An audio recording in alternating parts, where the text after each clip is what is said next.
All right. Good evening. So looking forward to this show tonight. I've wanted Terry on for such a long time. And I don't know if I'll mention it tonight with Terry, but I had originally, when Terry was still undecided about coming out, I had heard about his case, and but he wasn't ready. This was like 3 years ago, 3 or 4 years ago, 3 years ago. And there you go. So he's on with us tonight, finally. It's very interesting. It's not too often that somebody of his caliber comes out with a story like this and go so public with it. So it's going to be a really good show. And so we got the bunker camp back. Everything is functional. I don't know what we're going to be doing with YouTube in the future, but it's here now. But I'm not sure what's going to happen with the channel. And I have to deal with that. We're going to be going live here in a few minutes. And tomorrow night, Rob Potter is here. And then Thursday night is, of course, Fader night. And we're working really, really hard to get to this weekend. We need some much-needed rest and relaxation. But it's all good. It's all good. And that's about it. So enjoy the show tonight. And I don't have much commentary. I'll speak a little bit about the summit that went down over in North Korea. Probably not exactly what you're going to expect. But here we go. We're going live. Let's do this.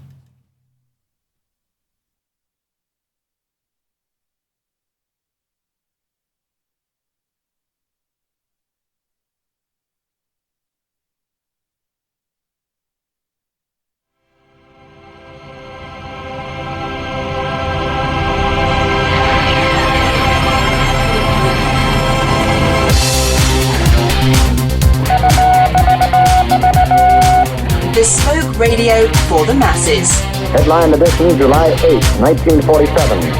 The Army Air Forces has announced that a flying disc has been found and is now in the possession of the Army. If the game is rigged, change the game. Game changer. I occasionally think how quickly our differences worldwide would vanish if we were facing an alien threat from outside this world. This is Fade to Black with your host, Jimmy Church, on the Game Changer Radio Network and KGRA, the Global Radio Alliance. I need your help to get to the year 1985. You are listening to Fade to Black with Jimmy Church on the Game Changer Network. Good evening. Fade to Black. Bespoke radio for the masses. Yeah, man. Today's Monday, June 12th. 162 days into the new year, just 203 days left. We are live from a bunker somewhere in downtown Burbank, California. And I would like to welcome everybody listening all around the world, all across the United States. Hither and thither, to and fro, back and forth, up and down, east and west, north and south, far and near. This is Fade to Black for KJCR, the Game Changer Network, and KGRA, the planet. I'm your host, Jimmy Church. What is cracking, everybody? How you doing? An amazing show we've got right in front of us tonight. Terry Lovelace joins us, a former Assistant Attorney General, lawyer, ESQ, Esquire. We're going to be talking about his amazing encounter, contact, and his new book, Incident at Devil's Den. Yeah, so that's what we're going to be talking about tonight. And get ready for this. I've wanted Terry on the show for many years, going back to when I had first heard about his case and him. And back then, it was a private conversation, and I was told that, you know, assistant attorney general and an attorney and so forth, and implants and contact. And I was like, what? And, you know, we've got to get him on the show. Well, he's not ready. And, you know, you hear that, right? You're like, man, you know, okay. All right. Well, it's taken a while, but tonight Terry is going to share his experience with all of you. So get ready for that. Tomorrow night, Rob Potter is here. And it's always great when Rob is on the show. Thursday night is another Fader night with John Rappaport and his No More Fake Newsroom live, followed by open lines all night long.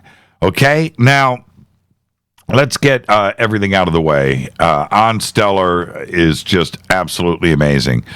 And I was looking at the numbers for Onstellar today. Wow, incredible what Onstellar has done. And it's just... This is before the beginning. The beginning hasn't happened yet, right? Still in beta, and there's a couple of more features and improvements that are going to be done this week. I'll go over that with you later on in the week when those kick in. But for now, the platform is amazing, and it's everything that we thought it would be, and much, much more. And so as we start to phase out Facebook and YouTube and start to move everything over to Onstellar, you can go now and join. Okay, it's very simple. It's just the next great, amazing social media platform. Totally free to sign up. It's just a social media platform like Facebook or anything else, right? Totally free. And as a matter of fact, you get paid to join. Okay, so when you sign up, and it's very simple, you just go to onstellar.com. You sign up and go. Build your profile page like you do with anything else, and go. Start saying hello to friends and building your friends list, and maybe get a group started, events, write articles, do all of that. But when you sign up, and you go to your profile page, on the left there, you'll see a wallet. It'll say your wallet. And there will be 10 tokens there. Boom. This is a token-based economy with the blockchain built in. And there you go. And it's done that way for a lot of different reasons. But it's a token-based economy. So you're going to get 10 tokens just to sign up. If you use my referral code, which is Jimmy, very simple. You use my referral code, you're going to get 15 bonus tokens.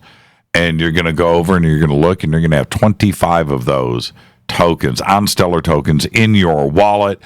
When everything kicks in Q3, it's just a couple of short months away. You're going to have tokens right there that you can spend and use, and there you go. It is wonderful. It is the Internet 3.0. So go now and join and sign up and participate in Onstellar. Okay, onstellar.com. ONSTELLAR. And when you do, send me a friend request. So cool. I mean, every day I got a pile of friend requests. Oh, by the way, use a profile picture. I'm warning everybody right now.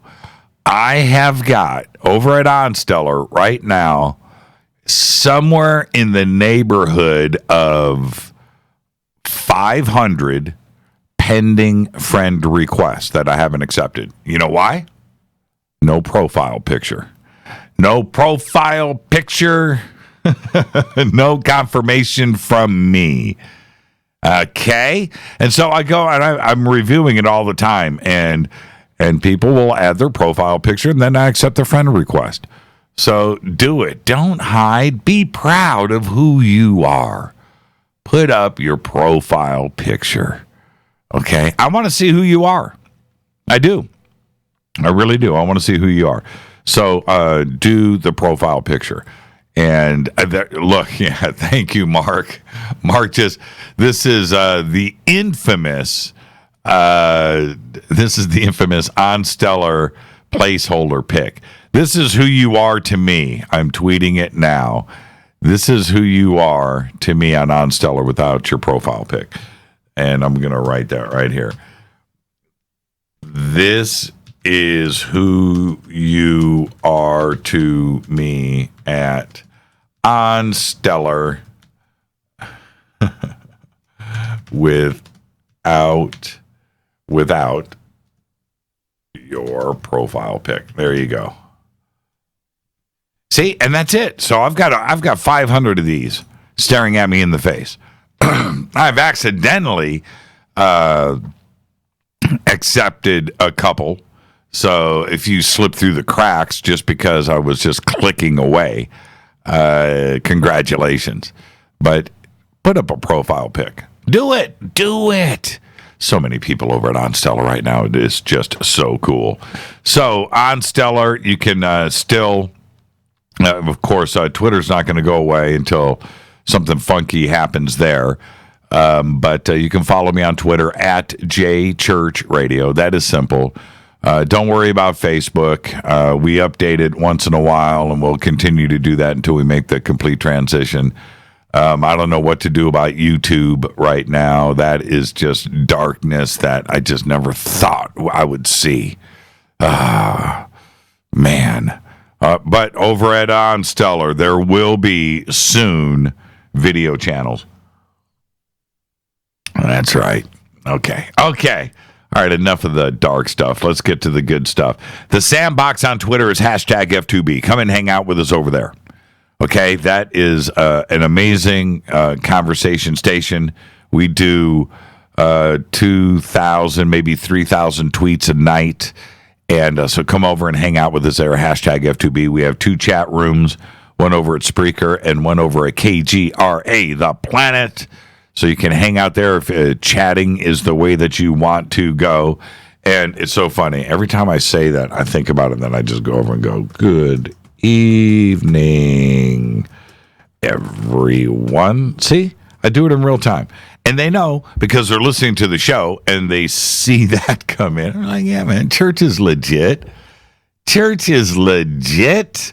All right, and you can also email Jimmy at jimmychurchradio.com. If you have any questions or comments during the show tonight, you can tweet hashtag F2BQ, and I'll see it right there and fade to black questions. All right, let's get this show cracking. I'm ready. Breaking news. Kentucky Fried Chicken. That's right. KFC is getting ready to launch, wait for it, vegetarian fried chicken. Seriously. That's right. That's right. Now, yeah, let your imagination run for a second. They are perfecting vegetarian fried chicken. And it will be deep fried. Made of what? It's going to be a secret. But I have one thing to say. I've got about 10. But if you're a vegetarian and you go to a place called Kentucky Fried Chicken for a meal, you ain't a vegetarian. You're not. You're not. I just threw up in my mouth a little. Just I gotta swallow that. Man, that's nasty. Yeah. Isn't that bizarre? And it's funny to me because all the vegans out there, all the vegetarians try to make vegetables taste like meat. They do. And I get those very kind, very nice, very sweet dinner invites all the time that, they always say the same thing. I get them every day. Jimmy, we want to take you and Rita out for a gourmet vegan meal. You're going to love it, man. It tastes just like meat. Come on, you're going to love it. I promise. It'll be the best you ever had. The best vegan restaurant in Los Angeles. I get it all the time. All the time. And I get it. You know, I really do. I do. We all love the taste of meat, even vegans. But how come I can't send out the invite that says, you know what? I'm just going to say it. How come I can't send the invite that says, Rita and I would like to take you out to a great steakhouse, you know, to my vegan friends, and tell them it's grass-fed beef. It tastes just like grass. You'll love it. Come on. It's the best steakhouse in LA. Only grass-fed beef. It tastes grassy. I can't do it. Isn't it bizarre? Double standard? Absolutely. And it's so funny when you think about it. If you go, if a meat eater like myself, carnivorous, if you go to a party, a meat eater party, everyone will look out for that odd vegan that shows up that needs to eat. I do it. Rita does it over at the house. We take care of our vegan friends. But if I go to a vegan house party, they never say, "Hey, Jimmy, come on over. We hooked you up with some cheeseburgers. We got you a special plate right here just for you. We're looking out for you." It doesn't work that way. Isn't it strange? You know, I would love to go to a vegan restaurant and act like a vegan does at a steakhouse. just have those same reactions, you know, and they just bring something over and I taste it and I'll just spit it out, start screaming, you know, what are you doing? You know, but we can't. It's a strange double standard. And I really kind of enjoy the observation. And part of it is that this is what is strange. And we see this throughout life. Vegans, okay, meat eaters, carnivores, right? Like myself, we don't mind vegans. They're cool. They're fine. No issues. Don't want to eat meat? Don't eat meat. We're not going to force anything on you. It's no big deal. Vegans hate us. Hate. And I'm saying a very light word there. It's actually worse than that. But they think we hate them too, like they hate us. And it's simply not the case. It's just not. Don't care. It's all good. We love everybody. But it's not the case with vegans.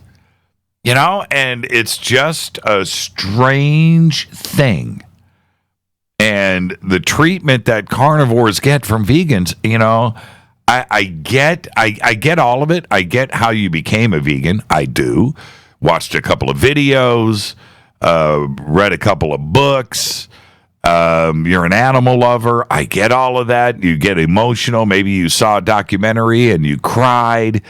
And I get that. I get how you got there. That's fine. But life is about choices.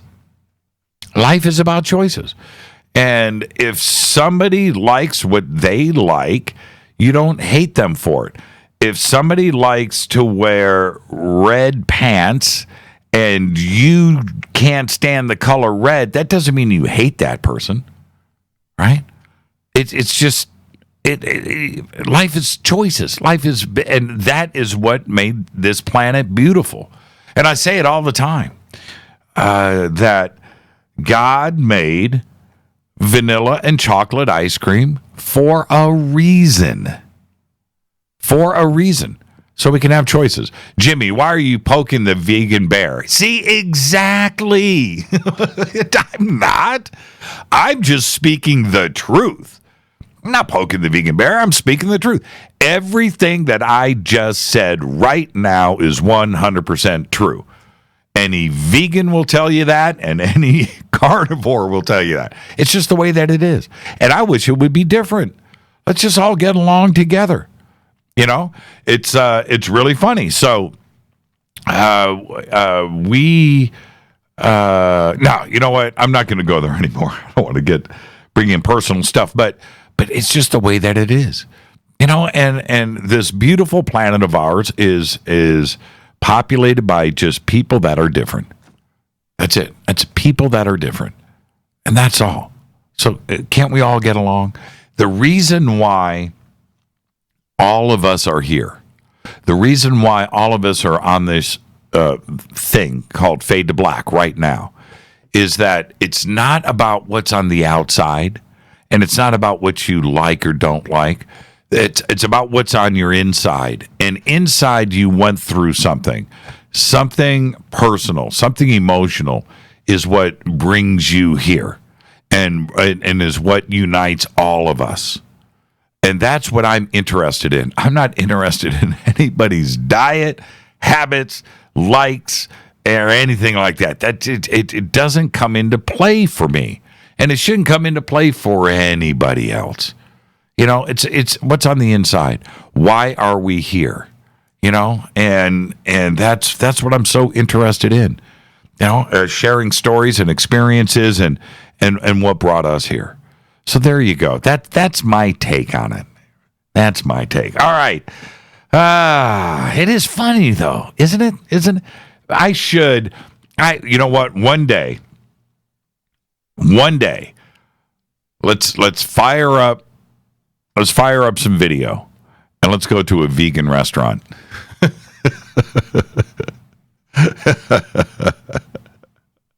This doesn't taste like beef. Puh.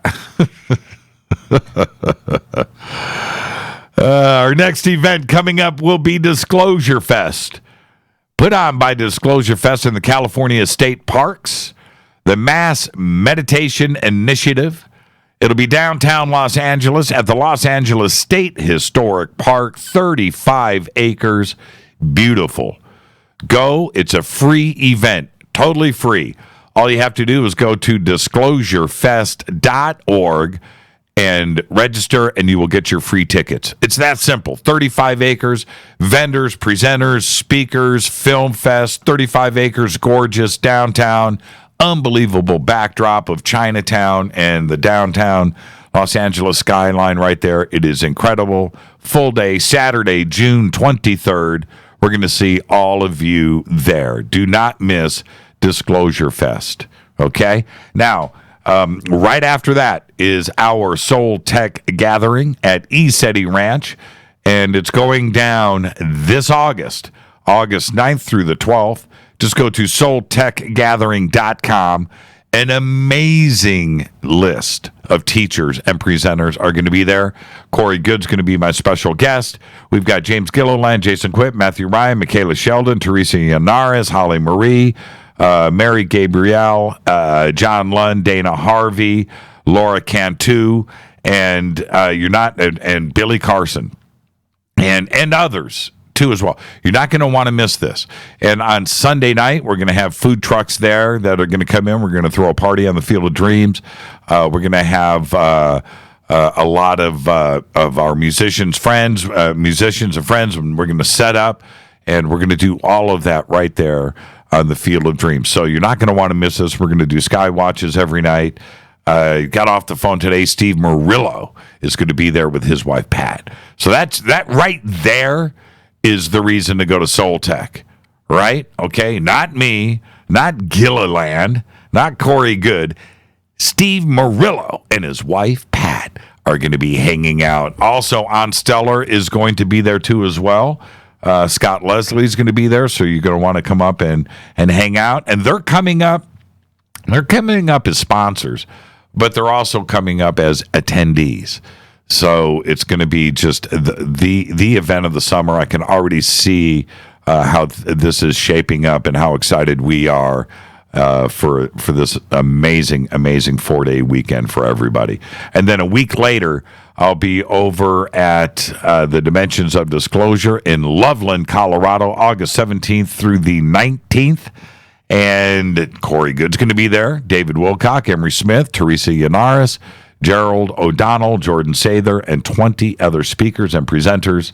So tickets and info right there, dimensionsofdisclosure.com. And I can already see the Colorado Fadernauts. That's right. They're all going to be there in one group wearing their Colorado Fadernaut t-shirts. That was so cool. It's one of my favorite images of contact in the desert. That was so cool. So, dimensionsofdisclosure.com. Don't forget to subscribe to our podcast. We have over 800. Are you ready for this? Today is show number 870. Oh, man. 870. Right there, archive shows, custom apps, Apple, Android, all platforms, just $2 a month. And it's the best value out there. You get the apps, you get the automatic downloads. Everything is right there. Okay, so the podcast just $2 a month. You can also become a Fadernaut in our membership section of JimmyChurchRadio.com, where you will get the bunker cam. That's right. You get commercial-free downloadable archives. And if you get the Game Changer, you get all of that autographed fade to black gear that everybody takes pictures of and posts. Did you see that picture of Rajan in front of Guero's?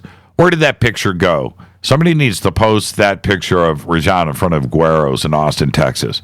That's an amazing, picture. Rajan, there you are. Just like that. Post, you're on Twitter. I want everybody to see that picture of you in front of Guero's. Such a cool picture. What? Who is that? Oh, I thought that was me for a second. There you go. Out of the fade to black mug. Rajan, I want to see that Guero's picture. Let's get this show cracking. Happy birthday to today. Dave Franco today is 33. And I posted it because I said happy birthday to Franco because he's a pretty convincing stoner. So I'm just going to leave it at that. He's pretty funny when he does his stoner thing. Happy birthday, Dave Franco. And our dead guy's birthday today. Are you ready? I'm going to do this. Man, save the email. Our dead guy's birthday today is the guy who lived to 102 after getting 15 heart transplants. That's right. David Rockefeller. And he's still dead, allegedly. Maybe. I don't know. He's probably on some private island in Fiji. But there you go. Thank you, Rajan. That's what I'm talking about right there. That gets a retweet every time. That's right. Guero's. Austin, Texas. All right, Death Proof is the movie if you haven't seen it. On this day in history, it happened, 1982. 1987. In one of his most famous Cold War speeches, President Ronald Reagan challenges Soviet leader Mikhail Gorbachev with this, and I'm quoting, "Mr. Gorbachev, open this gate. Mr. Gorbachev, tear down this wall." That's right. On this day in 1987. That was a game changer. Saw it myself. Fader fact. This is a fader fact. There is a baby right now. There is a baby named Netflix Jesus. Right now. Why, when, and where, I won't say. I will protect the identity of this baby's parents for doing this. But this is a vetted and very real fader fact. Man, what are you doing? What are you doing as parents? What are you doing at the moment where Netflix Jesus as the name of your child just sounds like a good idea? What is happening at that moment? Think about that for a second. All right, tonight, very special guest, Terry Lovelace. He's here, former Attorney General, Assistant Attorney General, a lawyer. And we're going to talk about his amazing encounter and his new book, Incident at Devil's Den. Tomorrow night, Rob Powder is going to be here. And what I wanted to mention, because I did watch it last night after the show, was the summit over in North Korea. And the media is trying to, all the media, by the way, both the right and the left and the center, are trying to make this like nothing happened and it was a big nothing burger and why didn't this happen and why didn't this happen? I'm not there. I'm not in that camp. I don't know, and to me it doesn't matter. I don't know why Trump is being nice on camera and everything else, but he got the conversation started. And when I think about where we were, 3 months ago, with missiles being fired and crazy videos of the United States getting blown up and threatening Hawaii and Guam with nuclear destruction and to go from that in such a short period to this, I really don't care how we got here, to be honest with you. And I hope that things continue. I really, really, really do. The media is really trying to turn this into a negative thing, and I'm not buying it. I never buy what the media is selling, but right now, it's like too obvious. And I think generally, in a general sense, I think that most of us know or feel that North Korea ain't going to give up their stuff. We're going to have to really pry it out of their cold, dead hands. But nonetheless, things are toning down. And maybe, just maybe, amazing stuff will come out of all of this. And we've got to stay positive. I'm not buying the negative side. That's just me. It's Fade to Black. I'm your host, Jimmy Church. Tonight, Terry Lovelace. Stay right there. I'll be right back on the Game Changer Network and KGRA, The Planet. This is Fade to Black. I'll be right back.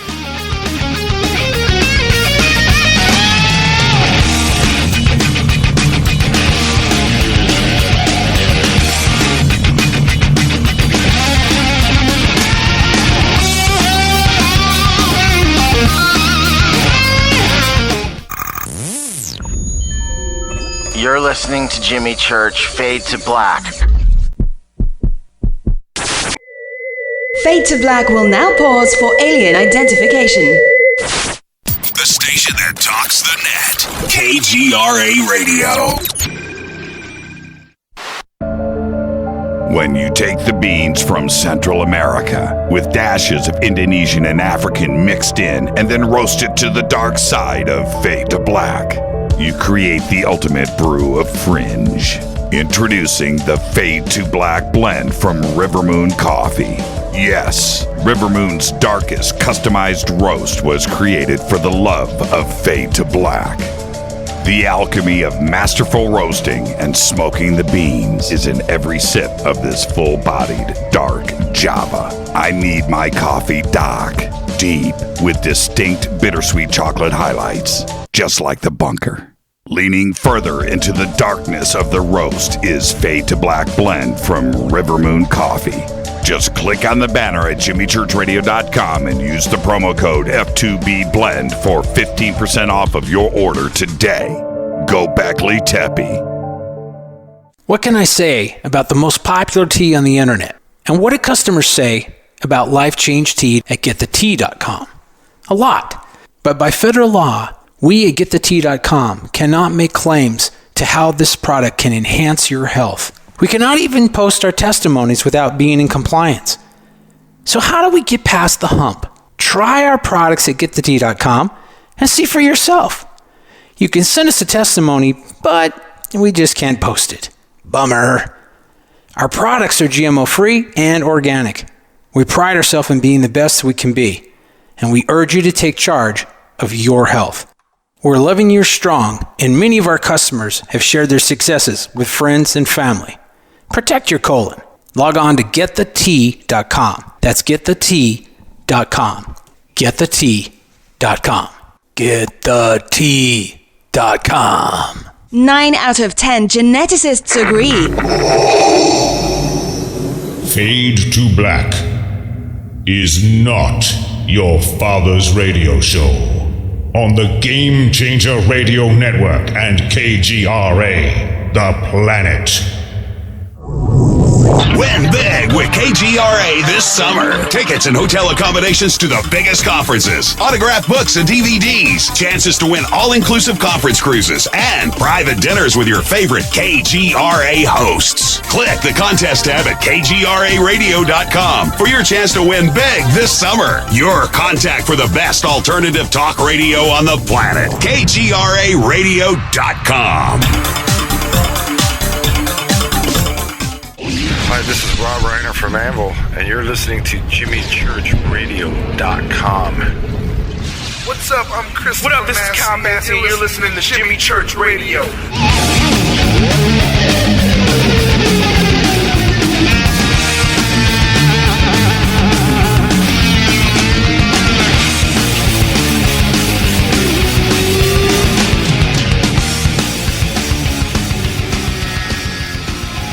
All right, let's go. Fade to Black. I'm your host, Jimmy Church. You can follow me on Twitter at JChurchRadio. Simple.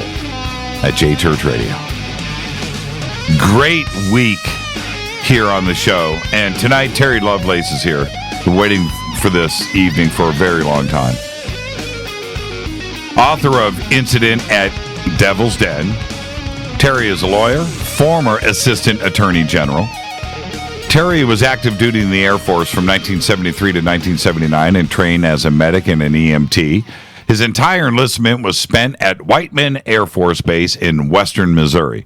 Terry has a bachelor's degree in psychology at Park University and a Juris Doctor from Western Michigan University. And Mr. Lovelace was an Assistant Attorney General for the U.S. Territory of American Samoa and the state of Vermont. In 2012, a routine x-ray of Terry's leg found a bit of metal the size of a fingernail with two tiny wires attached. What followed were horrific nightmares, spontaneous recall, and intrusive thoughts surrounding a 1977 camping trip that he took with a friend to Devil's Den State Park in northern Arkansas. His book is called Incident at Devil's Den, Compelling Proof of Alien Existence, Alleged USAF Involvement, and an alien implant discovered accidentally on X-ray. And I would like to welcome, for the first time to Fade to Black, Mr. Terry Lovelace. ESQ, by the way. Good evening, Terry. How are you? Hi, good evening, Jimmy. It's nice to be here. It's a pleasure to be here, finally. Well, you know, I feel a little intimidated. You're the first Assistant Attorney General I've had on the show. So, and I've done nothing wrong. I've done nothing wrong. So, and this is the thing. You're a first-time guest, and we've waited way too many years to get you on the show. We talked about that earlier. But yes, you are a first-time guest, so you get the first-time guest disclaimer. The next time you're on the show, you're not going to get it, but you get the honor tonight, which is this. It's just you and I sitting on my couch having a conversation as friends. And where that conversation starts, it starts. Where it ends, but we're going to end as friends. All right? Simple enough. You ready to go? I am. Now, oh, man. Okay. I almost want to start at the end and then go back to the beginning. Okay, so let's kind of start there. Now, you have sent us some pretty amazing images of the x-rays and some other stuff. Is it okay if we post those? Yes, please do. Okay. Please. All right. So go ahead. The story would make more sense if I start actually in 1979. Okay. Well, yeah, and we'll do that. But what I meant by starting at the end was that for somebody like yourself, in public service, and certainly an Air Force career and a career in law, you didn't have to come forward, even though you've had the memories and you've seen the x-rays, you don't need to come forward. You're retired. Life is good. You know what I mean? You didn't have to. That's and what never had any intention of coming forward. I intended to take this to my grave. That's right. And why didn't you? As a matter of fact, 3 or 4 years ago, we don't have to discuss how I was told about your case. But when I was told about you back then, you hadn't come forward yet and you hadn't made up your mind. And I was pushing to have you come forward. But I respected your privacy. But then you decided to go ahead and write the book and come out, and I'm glad that you did. But what caused the decision? Why the change? After 40 years of silence, I felt angry. I felt like, these things, whatever they are, that put their hands on me and put this thing in my leg. Right. I kept their secret for 40 plus years. And, this is how they repay me, with screaming nightmares. Right. And, it just got to the point where I felt the right thing to do was to disclose it and disclose everything. Right. Terry, can you do me a favor? I hate to say something like this on the radio, but hold your microphone still. Yes. Okay. Yeah. Just hold it still. It's moving around. In your experience in law, the evidence that you have now, not only through memories and your testimony, but you have some physical evidence too. Is that good enough in court to use as evidence to prove your case? I think I could. I think if you gave me 12 men and women on a jury, right, that I could present the evidence, I could present the x-rays, I could present the photograph of my knee showing there's no scar.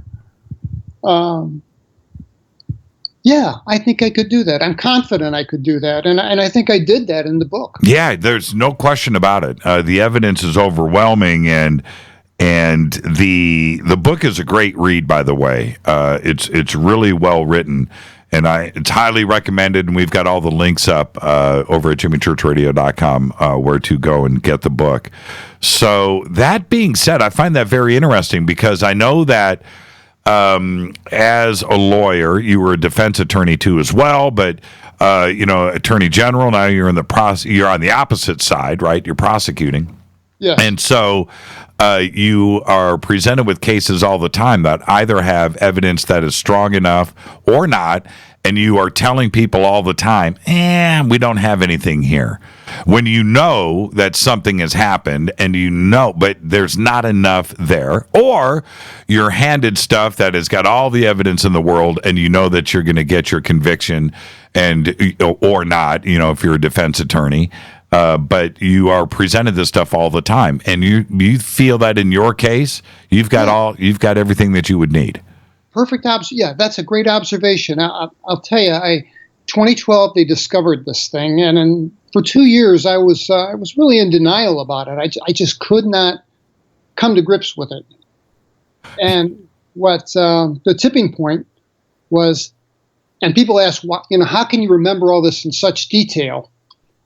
And the reason is that when I returned from our camping trip, we were injured and we were under investigation by the OSI, and I thought it would be prudent to document everything that happened, and I did because I thought, if I'm going to be court-martialed for something, I want to have a record. And then afterward, when the nightmares began, my wife suggested to me, why don't you keep a journal of these nightmares? And I started doing that. And I did that diligently. And it was a replay of all these horrific memories, just played over and over again. But I jotted all that down. Those notebooks my wife kept. And in 2016, we thought they were lost. In 2016, she flew to Michigan to a storage locker we have there. And she found my notebooks were there. And some drawings that I had made were still there. and brought them back. And that's what gave me the evidence. That's what gave me what I needed. Now, to present my case. My father graduated from Western Michigan, by the way. Did he? Yeah, we lived on the campus there. Yeah, he graduated in, I guess it would have been 71. Yeah. 71. When did you go? Yeah, I went late in life. I went in 1990. Oh, you went in 1990. Right at the top of the hill. Okay, so where the fountains are, right? Where the clock is, right? The fountains. There's a road there that goes up the hill, and at the top of the hill is Redwood Drive, and we lived on that corner. And so from our front yard, I could look down the hill into the mirror pool. Wow, yeah, I can see that in my mind's eye. Yeah, I know right where you mean. Yep. Lived right there. Beautiful campus, by the way. Beautiful campus. Yeah, it is beautiful. So, okay, so you wanted to go to 1979 first, and so let's do that. Why go to 1979? Because when I left the Air Force, I took up running. They called it jogging back then. And they did, yes. But if you think about it, if you look at old pictures and movies, you don't see anybody who's running who's not on an athletic field or running away from something. I mean, people running out on the street was kind of a new concept. So I started running, and I noticed when I hit the 2-mile mark in my run, give or take 100 yards or 50 yards every time, there was a spot on my knee and my right thigh that would go totally numb. Wow. And I could take a pin when I finished my run and define the outline. It was circular, about the size of a $50. And every single time that I did my run and hit that 2-mile mark, that numb spot, I called it, would come back. And I asked a doctor about it in 1980. And he's like, if it doesn't bother you, don't worry about it. Right. So I didn't. I didn't for 40 years. But when they took that x-ray, and it didn't hit me until I'm on the way home, and it's like, that's right underneath the numb spot. And I made that connection and then thought, well, that has to have been in my leg at least as far back as 1979. Right. You sent us a couple of images of, you sent us a bunch of the x-rays. Rita is going to post these, and I want the audience to look at these as we're discussing this. When the doctor looked at the x-ray, just like you being a lawyer, when you're looking down at evidence and you have that aha moment, you may not necessarily discuss it with your client, but your mind gets going. You're putting the puzzle pieces together. What was your doctor's reaction when, he's used to looking at x-rays and looking at stuff, and what was his reaction? The reaction to the implants was from the radiologist. And I was in the x-ray room, and the tech took a set of x-rays, came out and asked him, Mr. Lovelace, did you have a shrapnel wound or something? I get my care at the VA. Right. Or have you been in a car accident or something that maybe could account for a piece of metal being in your leg? And I'm like, no, never. And she was puzzled, and she took a couple more films and a couple more. And in total, she took 8 shots of my knee. And she said, I'm going to have the radiologist come down and look at these. And he did. And the guy came down, and he popped one up on the view box. The first shot, the head-on shot, popped it up on the view box. And then he went over to me and poked me in the thigh and says, it'll be right here. And I said, what'll be right here? He says, your scar. There's a scar going to be right here, because that's where this thing entered your leg. And I said, doctor, I don't have a scar. And he says, insisted on examining my knee. So I took my pants off again. He looked at my knee, and he looks kind of confused. And he has an intern there, and he says, get a black light. And she came back with a handheld black light, and he killed the overheads and searched every inch of my knee, every square inch of my knee for a scar.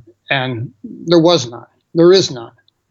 And I asked him, I said, "Doctor, how often is it that you find a foreign object embedded in someone's knee and no corresponding scar?" And his answer was never. Never happened before. Never seen it before. Your cat is funny. I'm sorry. No, I love it. Oh, no, it's totally cool. As I'm looking at these, the object was, you described it about the size of a fingernail. Give me some dimensions. Yes, about the size of a fingernail, thin, I think maybe paper thin. The two wires, I would love to know how far up they go, but I don't have a clue. And it hit me afterward that, well, the VA is an entity of the United States government. Sure. But I can't complain about the quality of care I received from them. I received good care from them. But I was only able to secure 2 out of the 8 x-rays. And I know that they took a film of my leg higher up. That's the film I would have loved to have seen, because that's the film that I think would have shown where those wires led to. Now, when it comes to implants, and, we all know Daryl Sims, and Daryl Sims is a friend of yours, and he's got a collection of them, and others out there. I've always wanted that compelling thing, like wires, something that was, and yours had those. How long were the 2 wires? Well, they are as long as the X-ray allows. That's what I'm saying. We don't know, because they end at the top of that film. So there was a film that shows my knee from above that point, and I don't have it. And I would love to have that, because that's the film that would show how far up those wires went. Absolutely incredible. Absolutely incredible. And now, you had the implant removed. Well, kind of. Continue. In 2017, and this is a little tough to wrap your head around. I woke up sitting in my living room, sitting bolt upright in my chair, and seated across from me is what I first took to be an Asian woman, about 4 feet tall, seated on my sofa in a non-threatening posture. And I looked at her, and I refer to her in the book as Betty. And what's interesting is Mr. Sims, Betty has been spotted in Houston for the past 40 years. Mm-hmm. The same entity. I drew a picture of her, and it's spot on to what he has, pictures from other people. And this entity sat in my bed, in my living room, and I was scared to death. And they communicate telepathically.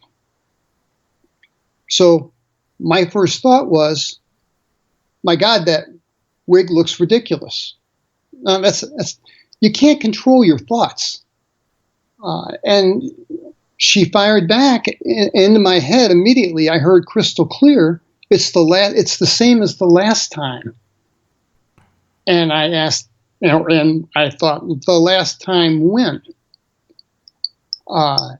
And she said 1987. And I had some missing time during a motorcycle ride in 1987. Right.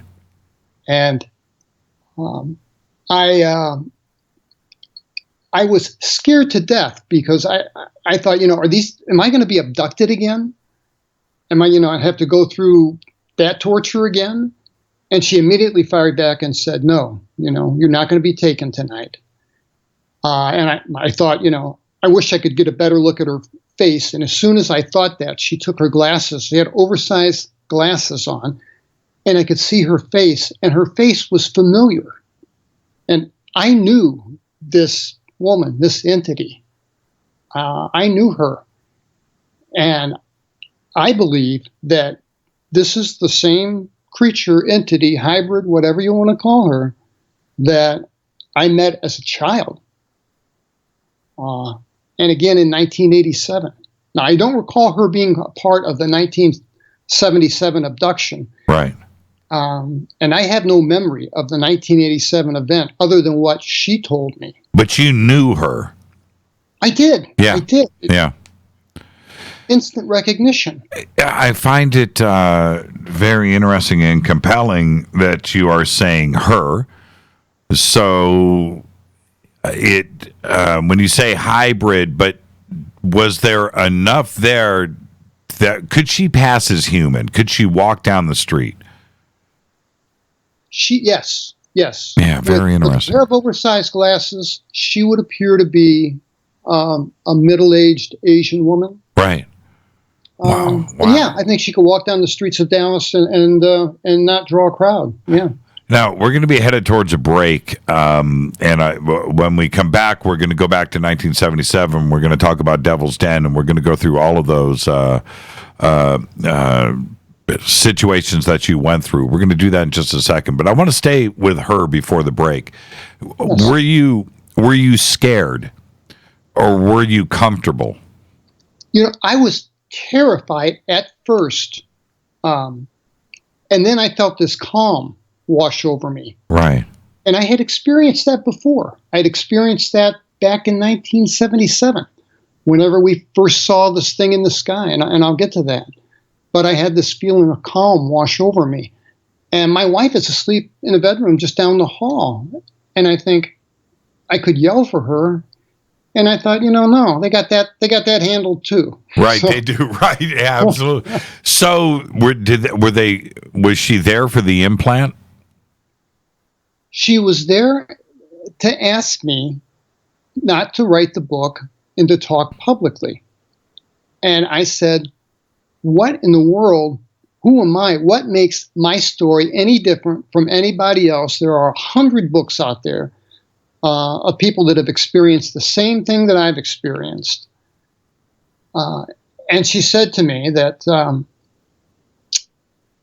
her hosts, she refers to aliens as her hosts. Now, I don't know why, but that's the word she used. It's an odd word. I mean, it could be, like a host welcoming a dinner party. It could be a parasitic relationship. But she referred to the aliens as her hosts.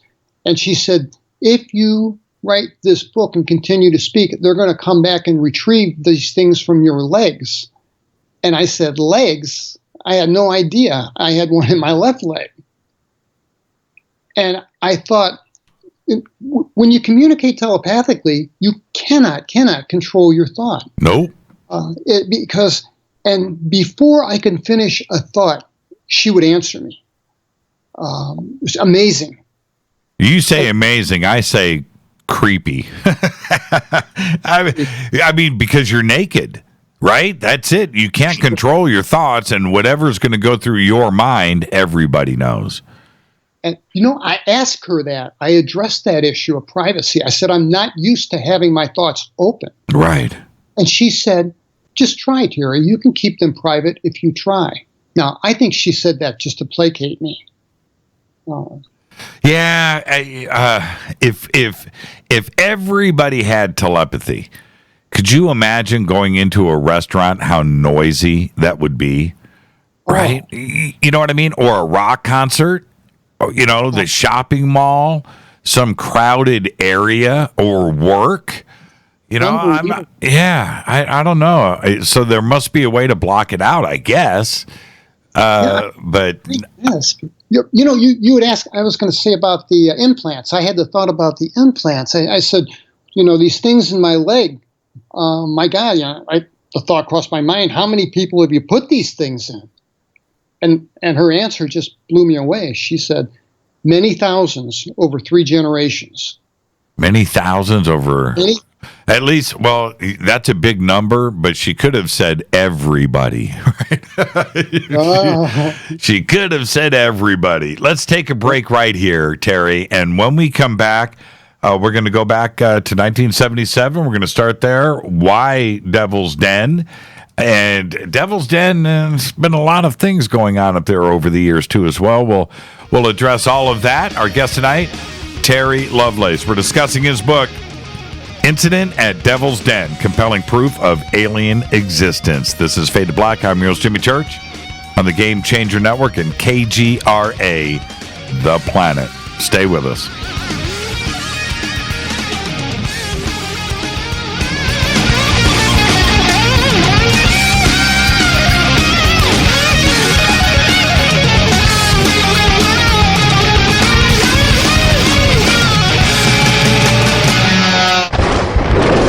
This is Fade to Black with Jimmy Church on the Game Changer Radio Network and KGRA, the Global Radio Alliance.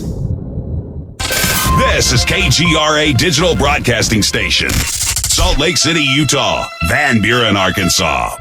Does your basement or crawl space have a damp, musty smell? Well, watch out! That's a sign of too much moisture and not enough ventilation. And that can mean increased mold growth and the buildup of harmful toxins and gases. Don't bother with a dehumidifier. It just circulates the same unhealthy air. Now there's a better way to remove these dangers and odors. It's with the computerized Wave Moisture Control Unit that reduces moisture and expels pollutants. We replaced our old dehumidifier with the Wave unit, and in only 3 weeks, our basement is dry and the musty smell is gone. Wave units require no maintenance, no buckets of water or filters, and costs only pennies a day to run. Breathe better, live healthier with an affordable, no-maintenance Wave unit. Call 888-717-WAVE, 888-717-WAVE, or visit dryhealthyhome.com. Dryhealthyhome.com. Ride the wave. Wave Home Solutions for a healthy, comfortable home.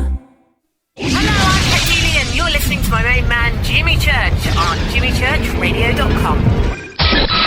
Hi, this is Ray Hobbs here, repping the planet, and you're listening to my good friend, Jimmy Church, Fade to Black, on the Game Changer Network and the KGRA Digital Broadcast Station.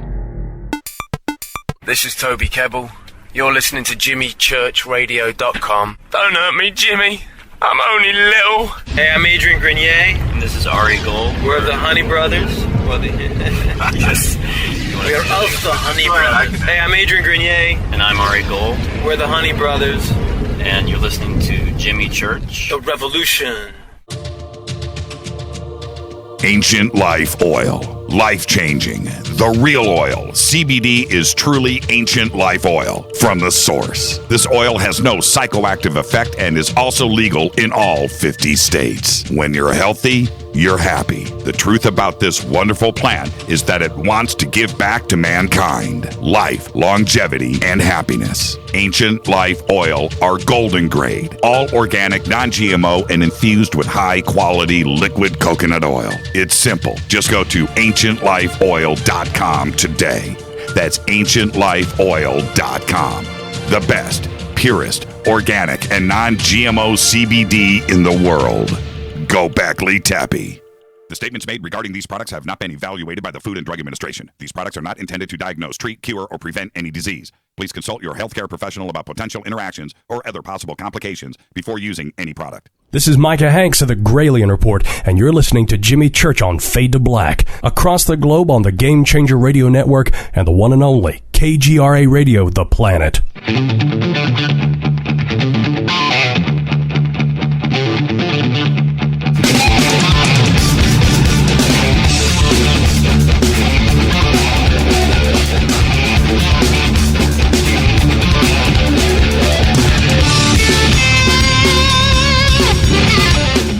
Welcome back, Fade to Black. I'm your host, Jimmy Church. Our guest tonight, Terry Lovelace, talking about his book. It is called Incident at Devil's Den, Compelling Proof of Alien Existence, Alleged United States Air Force Involvement, and an alien implant discovered accidentally on X-ray. Terry is an attorney and former attorney general, assistant attorney general. How long were you the assistant attorney general for the state of Vermont, Terry?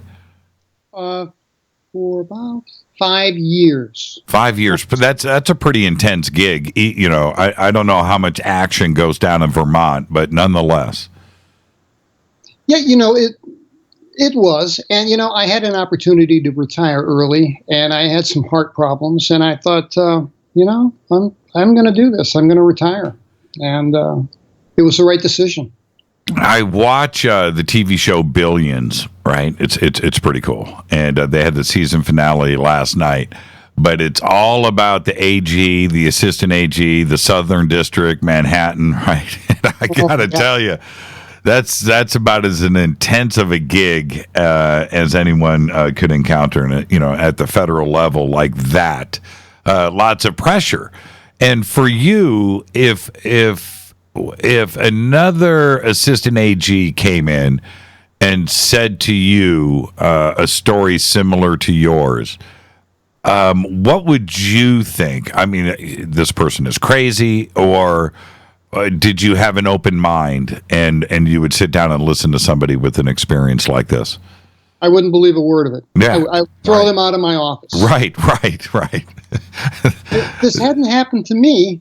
I mean, I can understand why people are skeptical. I would be skeptical if it hadn't happened to me. Right.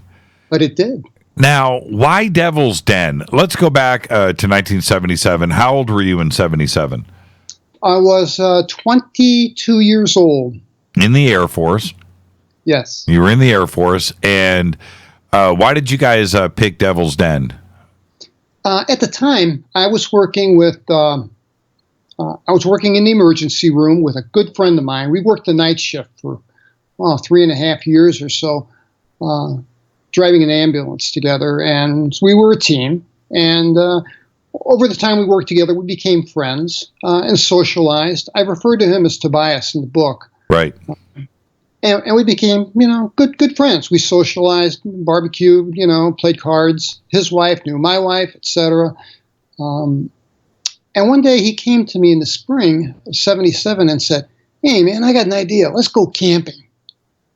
And I said, "What? Are you nuts, Toby? We're city boys. I mean, I grew up in St. Louis. You grew up in Flint. What do we know about camping?" Right. And he knew that I was an amateur photographer. I had a little black and white dark room set up in my home, and I loved to take photographs of eagles and wildlife. And, within 30 minutes, within an hour of Whiteman Air Force Base, there are half a dozen beautiful parks. But Toby was insistent. He said, "Man, this is the place we have to go." And I'm like, Toby, it's a long way to go. Why go down there? And he says, just think about it. And I did. And the thought of it, I was dismissive of it at first. And in 48 hours, I'm thinking, well, maybe it might be fun. And then in 72 hours, I'm like, yeah, I want to go. It was a compulsion. We felt compelled to go. Yeah, it reminds me of Dreyfus in Close Encounters, right? Yeah. Yeah. So you guys get camping gear and you head to Devil's Den. We get camping gear. We drive south, across the border, and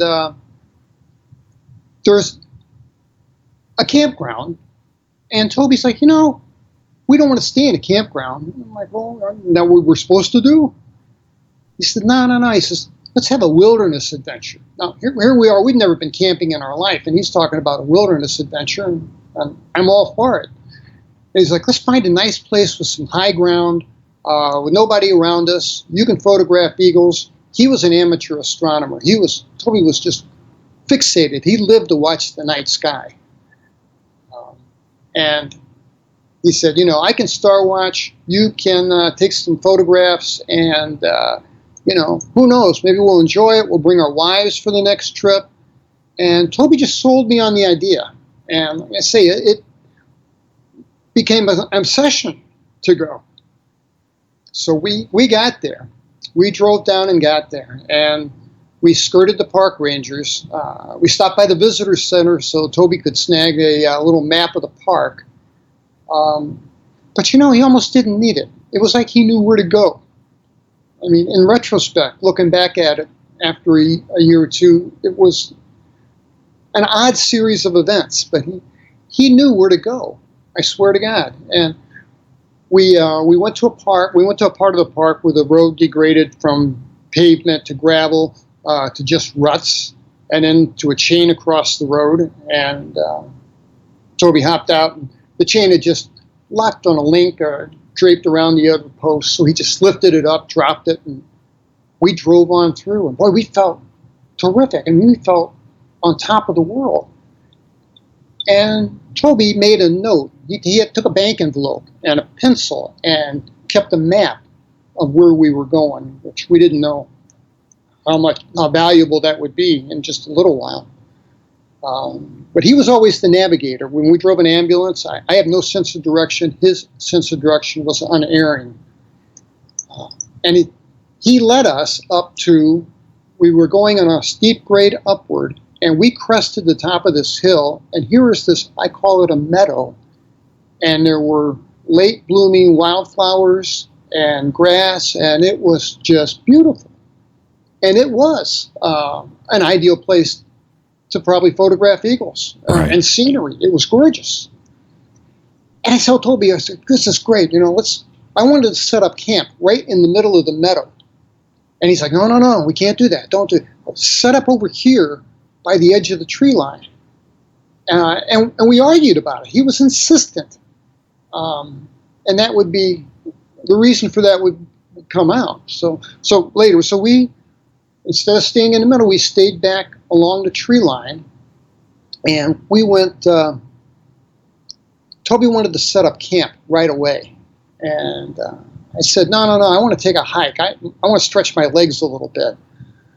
So we took a hike and we walked and we looked around a little bit, and there was a limestone bluff there that we got to. We did about a 3 or 4 mile hike, laid down on this bluff, and both of us fell asleep, which was kind of crazy because I was tired from the drive, but I wasn't sleepy. I shouldn't have been drowsy. But we slept for a couple hours and woke up and realized, hey, we better get back and set up camp before it gets dark out here and we're lost in the woods. So we hustle and we get back and we set up a camp. And, we could get a little 3-man tent put up. I got a fire put together, and we're laying around in these air mattresses. And I'm thinking, I remember saying to Toby, this must be the allure of camping. Because, we roasted some hot dogs, and it was nice. And I noticed that the forest in back of us had been loud. There had been like tree frogs and crickets and all the night noises you hear in the forest. Life. Yeah, and that all stopped. And it not only stopped, it was calm. There was no breeze even. I said, Toby, the crickets, where'd the crickets and the tree frogs go? What?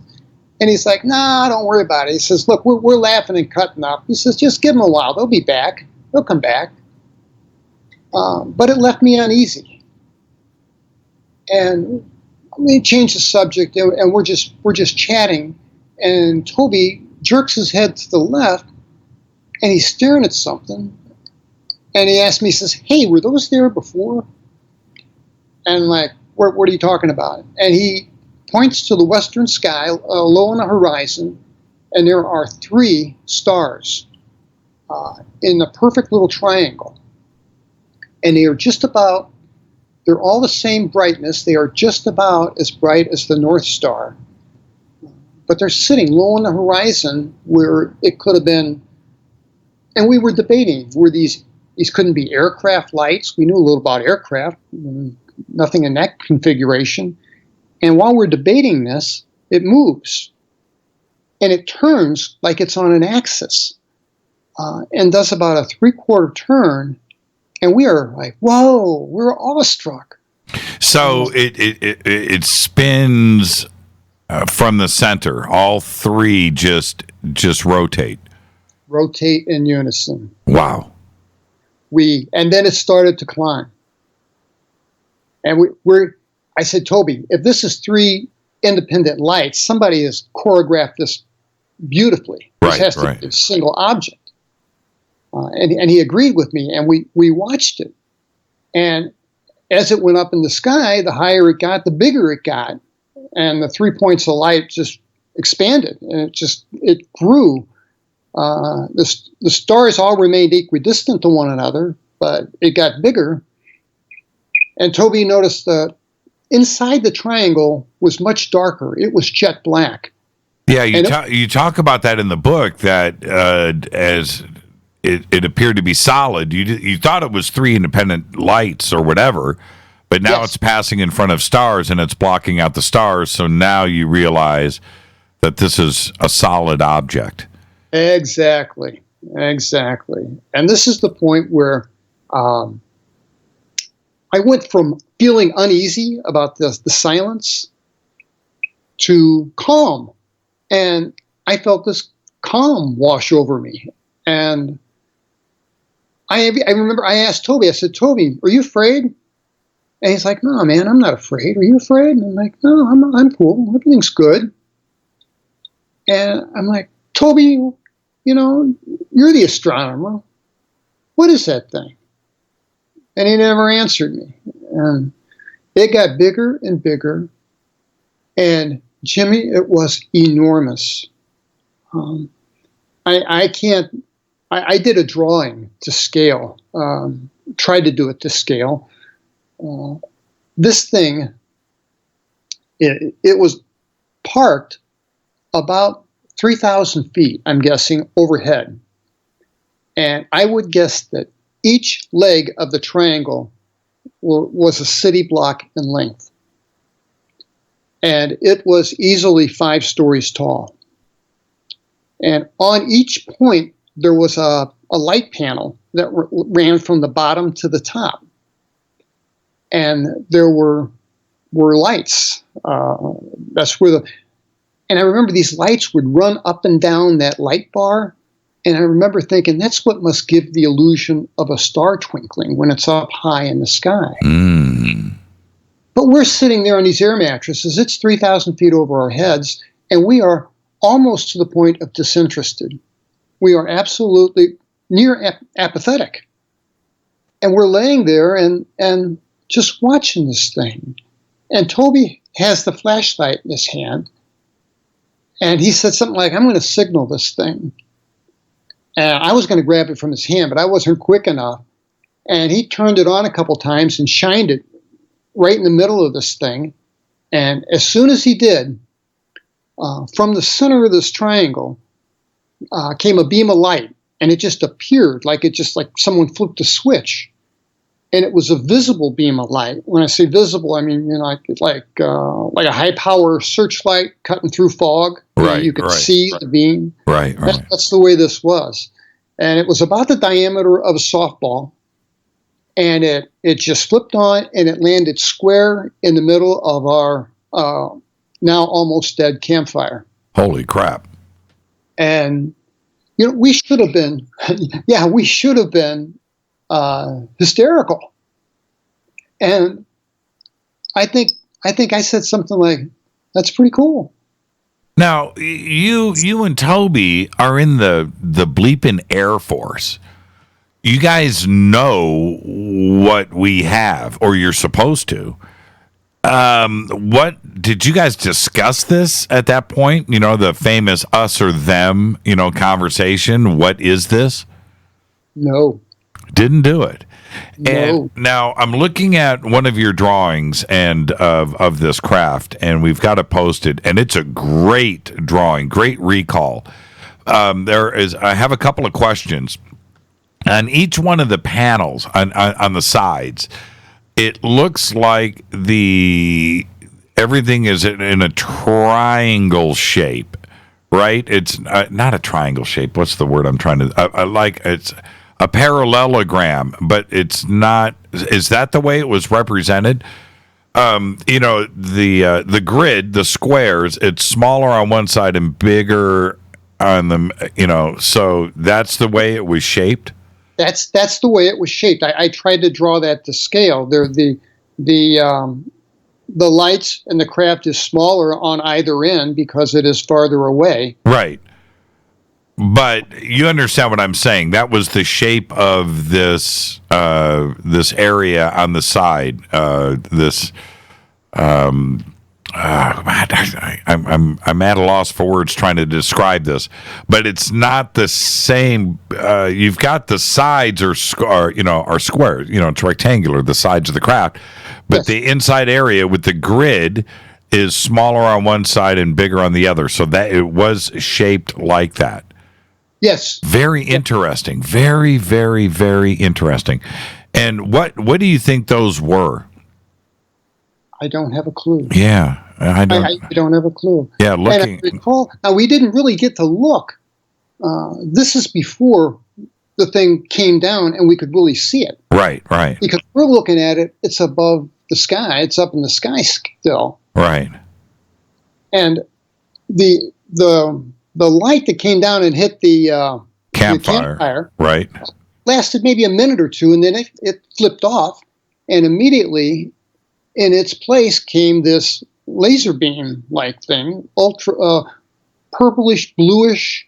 Laser beams were kind of a new concept in 1977. I mean, I'd seen them on television, but this thing came from the center of the craft, just like the white light came from, and it would flick on and land at a spot, and then flip off for a millisecond, and then flip back on at another place. And in that manner, it darted all around a campsite. And I know that it hit me, 2 or 3 times. I know it hit Toby. It hit our car and the tent. And I guess that was some kind of scanner. Yeah, mapping. Yeah, some kind of scanner. And you also describe, before we move on, that the craft was matte black. Like flat black underneath. Yes. And it was night, but the light panels on the side lit the thing up enough that we could see that the body of it was matte black. Yeah. Any windows? Yes. Yeah. Yes. The windows and some were lit. And at the very top, I don't do a good job of illustrating that. At the very top, there were almost like an observation deck or something. Yeah, you've got little dudes there looking out. You could see them. We couldn't actually see. We could see shadows. Right. But I couldn't actually make out forms. Now, if this thing was the size that you think it was, city block on a site, 3,000 feet or whatever, it's ginormous, 5 stories tall. These light panels on each corner, these are 5-story tall light panels, correct? Correct. It just must have been phenomenal to see this and huge. Well, I want to get to where it comes down. Yeah, and also you describe the sound too really well in the book. What were you hearing? Well, I should state that after the blue light went out, Toby said, "Show's over," and we went to bed. We went inside the tent and went to sleep. With this thing 3,000 feet over our head, we went inside and went to sleep. And I remember I laid down and I thought, my last thought, conscious thought was, Toby was wrong. The crickets never came back. And I hit my pillow and I was out. And then sometime about 3 a.m., I'm woke up by incredible flashes of brilliant light, yellow and greenish white, and it wakes me up. And I'm thinking, these must be like overhead lights from a park ranger's truck or something. And this droning sound was, it's like standing next to a diesel locomotive or a big piece of equipment. Right. And it's not so much loud as it is powerful. You can feel it in your chest. And Toby's on his knees, and he's peering out the tent. And I could see in these flashes of light, there's streams of tears down his face.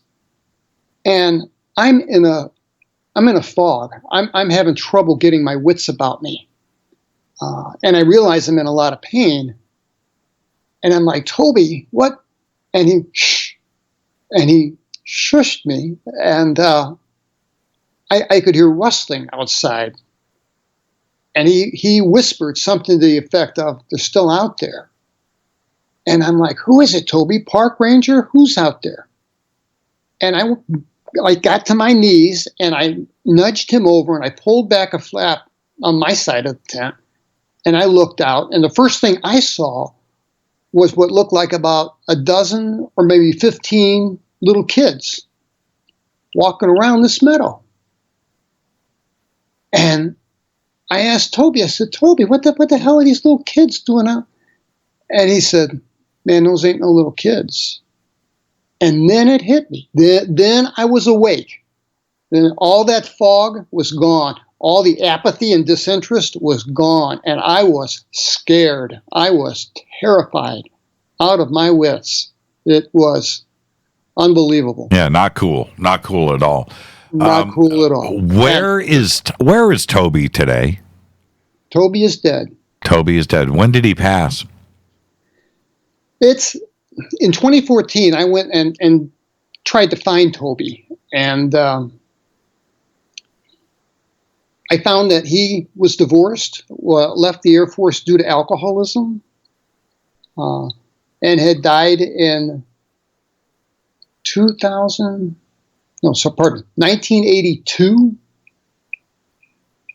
1982. And we're going to continue with this, but staying on Toby for a second, did you guys continue to work together at the at Whiteman, and did you guys talk about this afterwards? You know, we never worked together, and something changed between us. Right. When this thing, when everything that happened was done, and these little figures all disappeared, and the droning stopped, and the lights changed all to white, and we watched this thing lift off like a hot air balloon. All we could think of was to get out of there, and we. I know it sounds funny, but I didn't want to leave the tent. I felt secure in the tent. Yeah. I didn't want to be in the open, just in a few yards to the car. Yeah, I can't blame you. I would have done the same thing. What were the kids, the Grays, the ETs, what were they doing out there? Were they collecting stuff? What were they doing? They were milling around in pairs of 2s and 3s. And yeah, occasionally one would bend down and pick up something. And then, as I say in the book, there was that 30-foot column of white light from the middle of the craft, and now it's just 30 feet over the floor of the meadow. Now I know why Toby was so insistent that we park back by the tree line. Right. And these little guys walked into that light and then just dissolved. The idea that Toby had to move the campsite over to the edge, the idea to go to Devil's Den, the idea not to be at a campground, all of these were Toby's. Where did they come from? I think that Toby and I were both programmed somehow. I had experiences as a child, and not like this. I mean, I saw a UFO when I was a kid. I saw a flying saucer. Not a great big deal. Nothing intimate like this. But I lost my thought where I was. We were talking about the ideas coming to Toby for all of these different situations. I mean, everything was. It seems deliberate. It was absolutely deliberate. It was calculated. Right. And I said that in the book, that on the way back, I thought, damn it, we were set up. We were there for an appointment, and we were right on time. And I knew that they took us. We were hurt pretty bad. But I remember on the car, long drive back, we're hurting, we're thirsty, just absolutely incredibly thirsty. And I look over at Toby, and he's kind of curled up. It's a big bench seat in my old Impala. he's kind of curled up into a fetal position. And I thought, I wonder if he's really sleeping. And I suddenly had the strangest dislike for the guy. And I shook my head and I'm like, whoa, where does this come from? And I did. I had an absolute dislike for the guy, and I didn't want anything to do with him. I didn't blame him for what had happened, but I just felt this dislike for him. The kind of dislike, like if you meet, sometimes you meet someone and you immediately just there's a bad vibe there, and you don't care for that person. That's what this was like. Was it the same? Did you pick up that vibe from him, that he was also feeling the same about you? Well, when we got back to base, we were ordered to have no contact. Now, and we're gonna talk about all of this in just a second, and also to have OSI step in is a really big deal. And so let's do that. Let's go ahead and take our break right now. Let's get this out of the way because it's a perfect spot. Perfect spot to segue about what happens next when they arrive at the base. Our guest tonight, Terry Lovelace. We're talking about his book, Incident at Devil's Den. I'm your host, Jimmy Church. This is Fade to Black. Stay with us.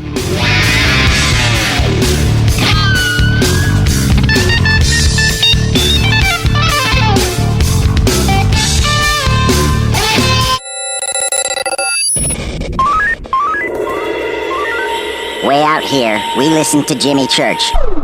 You're listening to Fade to Black. Always on the edge of the hottest alternative talk. Jimmy Church with Fade to Black.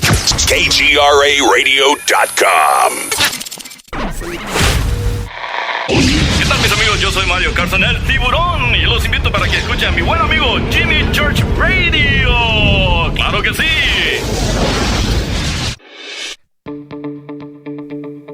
Hurricanes, earthquakes, wildfires. This year we've experienced more than our fair share. This is Jimmy Church of Fade to Black, and last month I decided to make sure my family does not have to worry about food should we get caught in a real emergency situation. Introducing Numana, a healthy, storable product that tastes so good that you'll want to eat it every day instead of just during those times of duress. All Numana products have a 25-year shelf life, are MSG and GMO-free, no preservatives, and are made in America. With the Numana pack in your home, you'll be able to sleep at night knowing that you've protected your family. Not only have I tasted and tested, I own it. Now you can too. Just click on the Numana banner on JimmyChurchRadio.com and use the promo code Jimmy when you order. In addition to a discount, we'll send you an autographed Fade to Black t-shirt. Seriously. Go Beckley Tappy. Do you worry a lot? Whether you're a college student, busy professional, parent, or grandparent, ongoing stress and elevated levels of the stress hormone cortisol can rob your memory, your health, and your future. Now you can combat the effects of stress and anxiety while improving your memory and recall at the same time with the dietary supplement Calm and Clever. Studies show that the ingredients in Calm and Clever reduce cortisol by as much as 30% in 1 to 2 weeks. Call 1-800-758-8746 or calmandclever.com. You listen to us, and we listen to you. And so does the CIA. KGRARadio.com. Hi folks, what can I say without making claims? CBD is truly the buzzword for health. What does it do? Government institutions will not allow me to say what this wonderful oil does for us. But I can say it's non-GMO and organic. I can say it's 0.003 THC, which in plain English means you won't get high. There are those that want to squash your freedom to buy natural products. Fight back with your purchase power. In the end, it is you that takes care of your health. Go to ancientlifeoil.com. One more time, ancientlifeoil.com. You are listening to Fade to Black with Jimmy Church on the Game Changer Network. Oi, oi, I'm Reese Evans. You're listening to Jimmy Church. This is Revolution. The revolution will not be televised. The revolution is on radio. Ciao.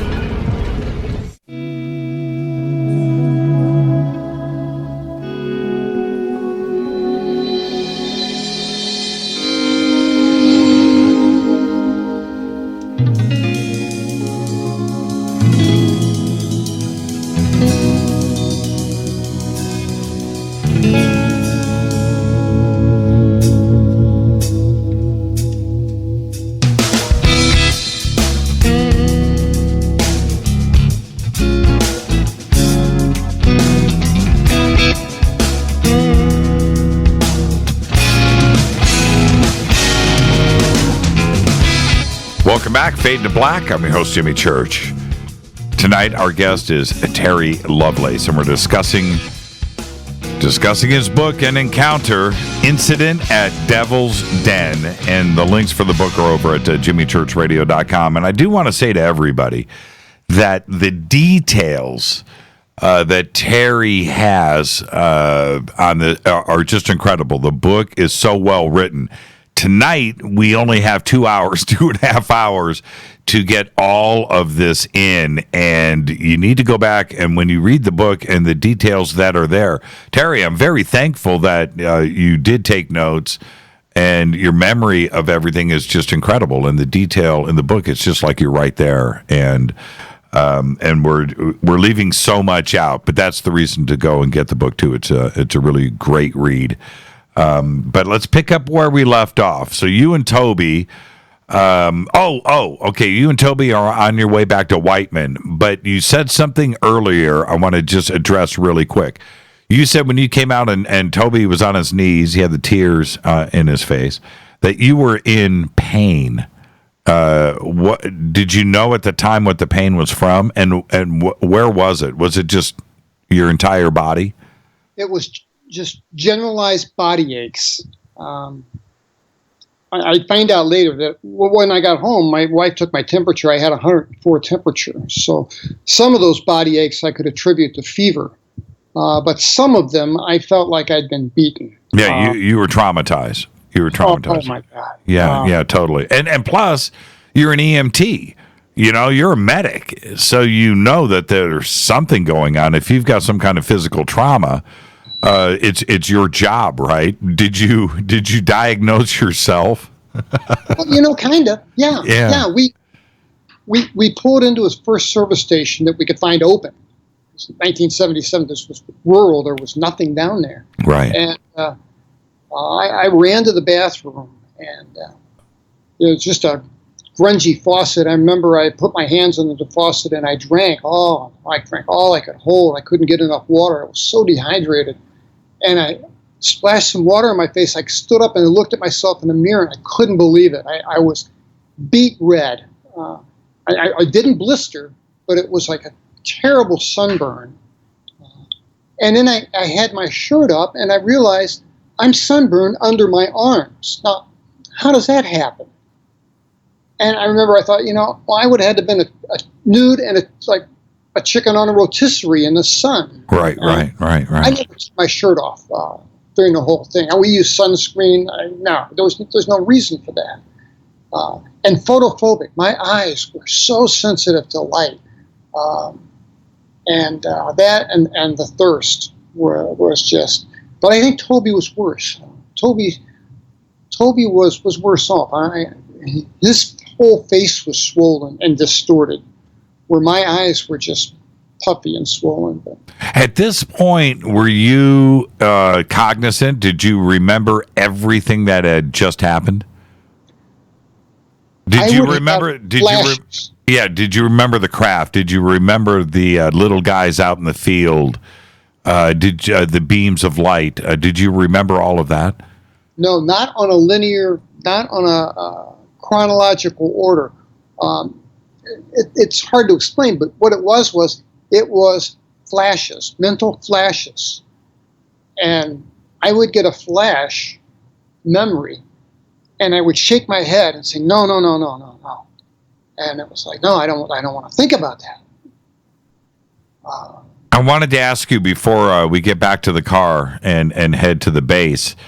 Were the creatures, was ET, were they clothed? Do you remember? We could see pretty well because the things on the light were the light panels had the whole place lit up like a ballpark, and we could see these little guys. They were like a gray pantsuit or something. They were clothed. We also noticed, I first mistook them for children, and then it didn't. Then I realized that they were their bodies were disproportionate to a human being. They were their legs were shorter, their arms were longer, their torso was extended, and the heads were bigger, and they walked with an odd gait. So I knew that these weren't human beings. Right. What a nightmare. Just absolutely crazy. Cool in a sense, too, as well. But let's get back to the car. Okay, so now you guys, you get back in the car. You try to quench your thirst. Toby's in bad shape. You're driving. You head to the base. What happens next?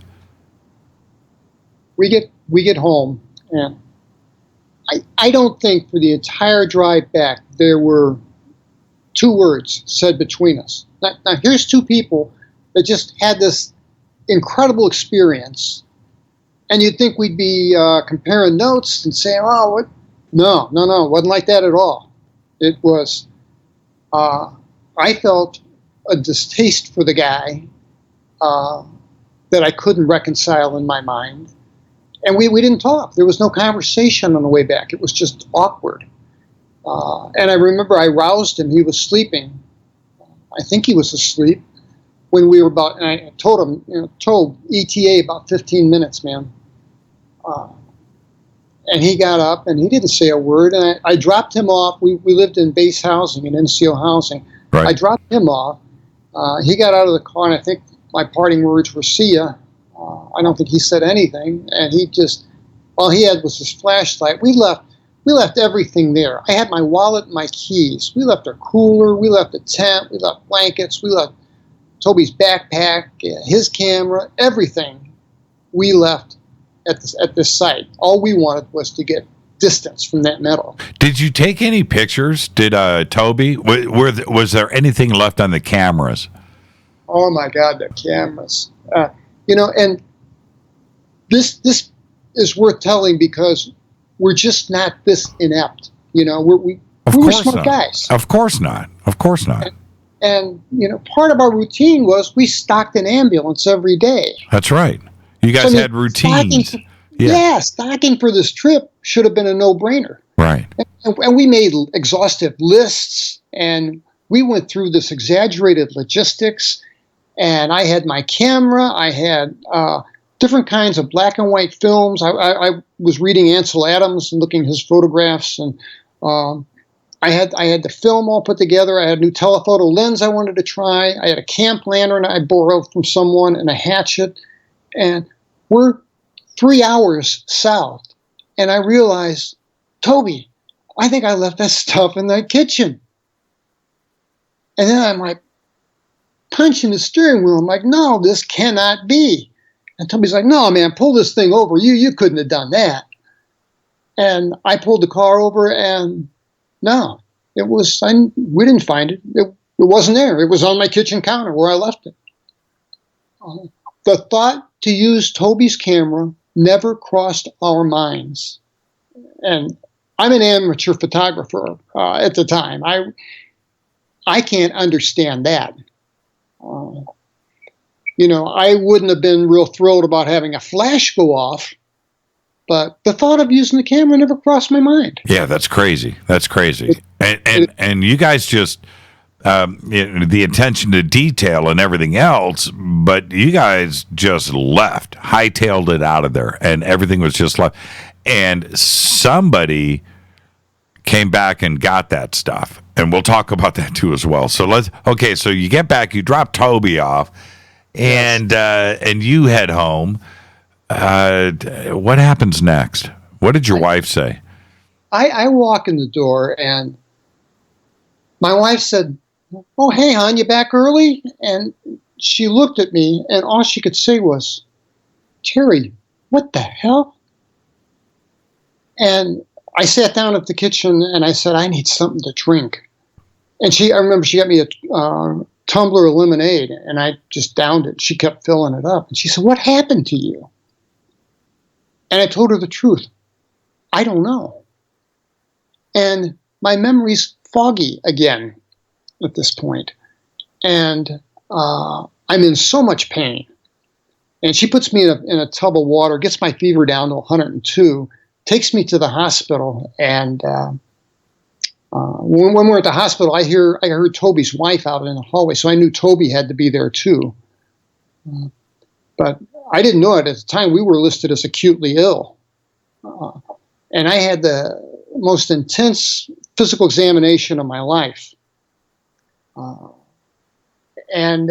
admitted me to the hospital, and I want to jump to the point where I was there for 2 days, or 2 nights rather. On the third day, they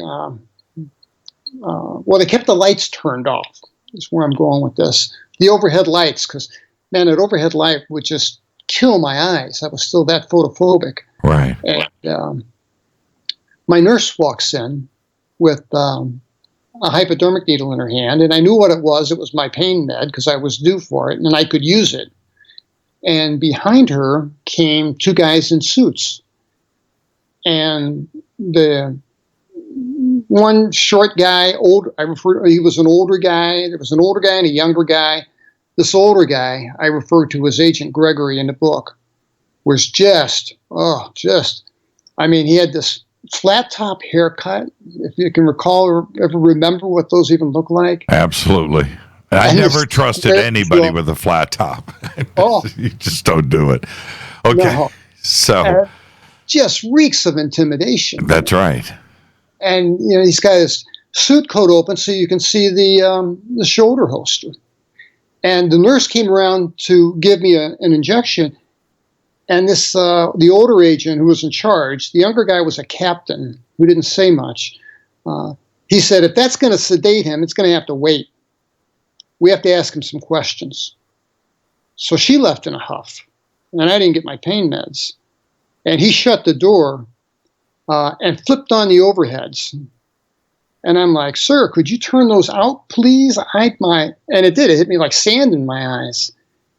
And he said, gotta see what we're doing here, son. Can't work in the dark now, can we? And they pulled chairs around next to me, the head of my bed where I was. The captain went down to the bed. It was a crank bed, not electric, and cranked up the bed so I was sitting upright. And the major moved everything off my tray table and slid it under my chest and started asking me questions. And they explained, first of all, he read me my rights and under the UCMJ. And I remember saying, sir, am I in trouble? And he kind of chuckled and looked at the captain and said, son, would I be here if you weren't in trouble? That's right. And I thought, oh my God, what did we do? I thought maybe we burned the forest down or something. Right.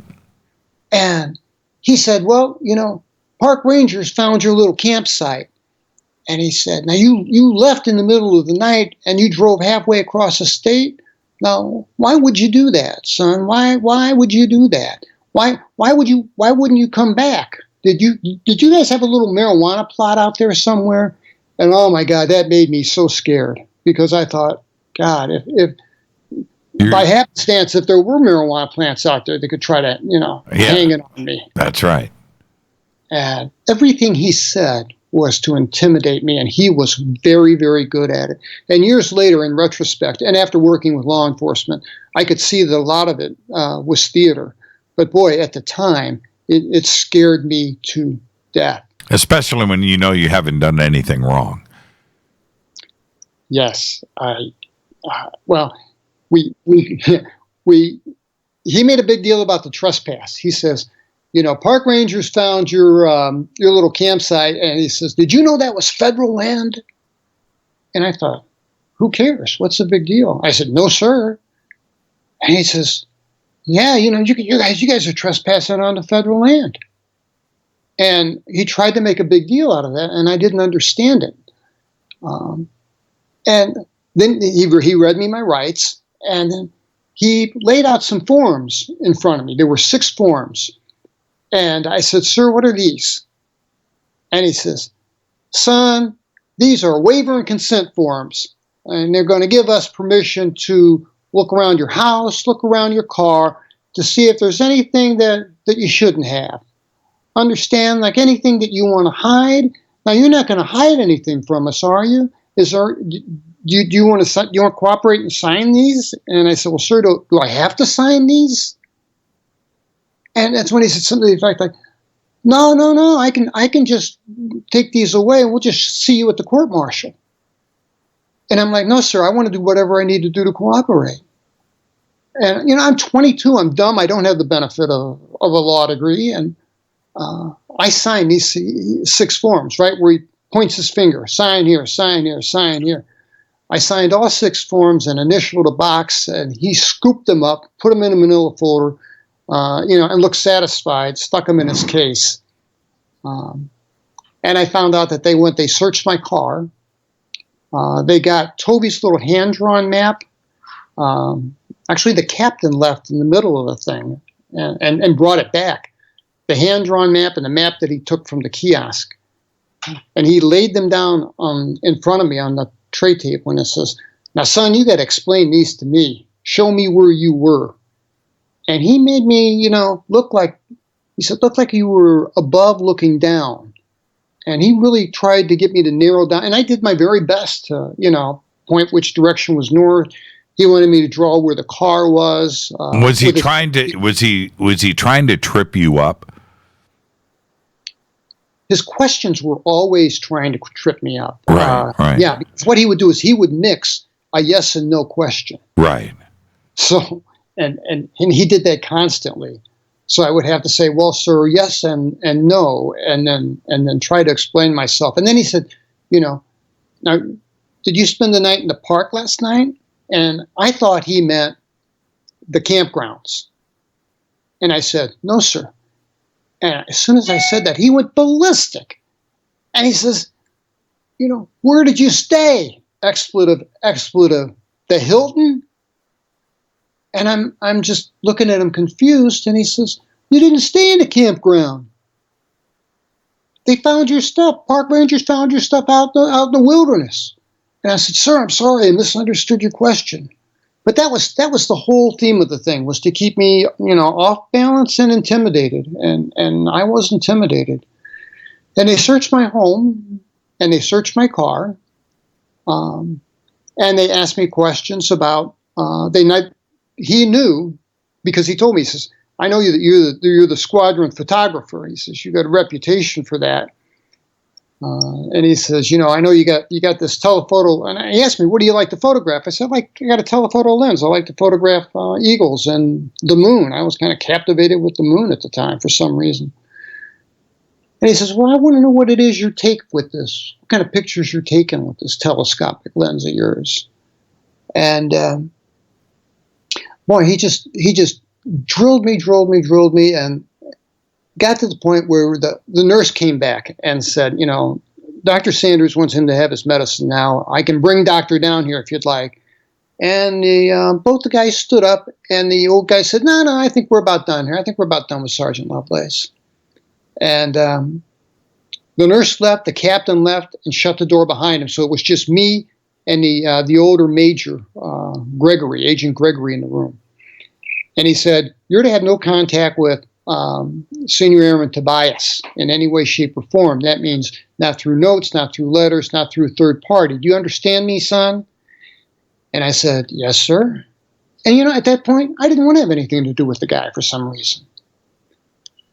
And then his demeanor changed, and he went from the stern affect to just kind of looking like a regular guy.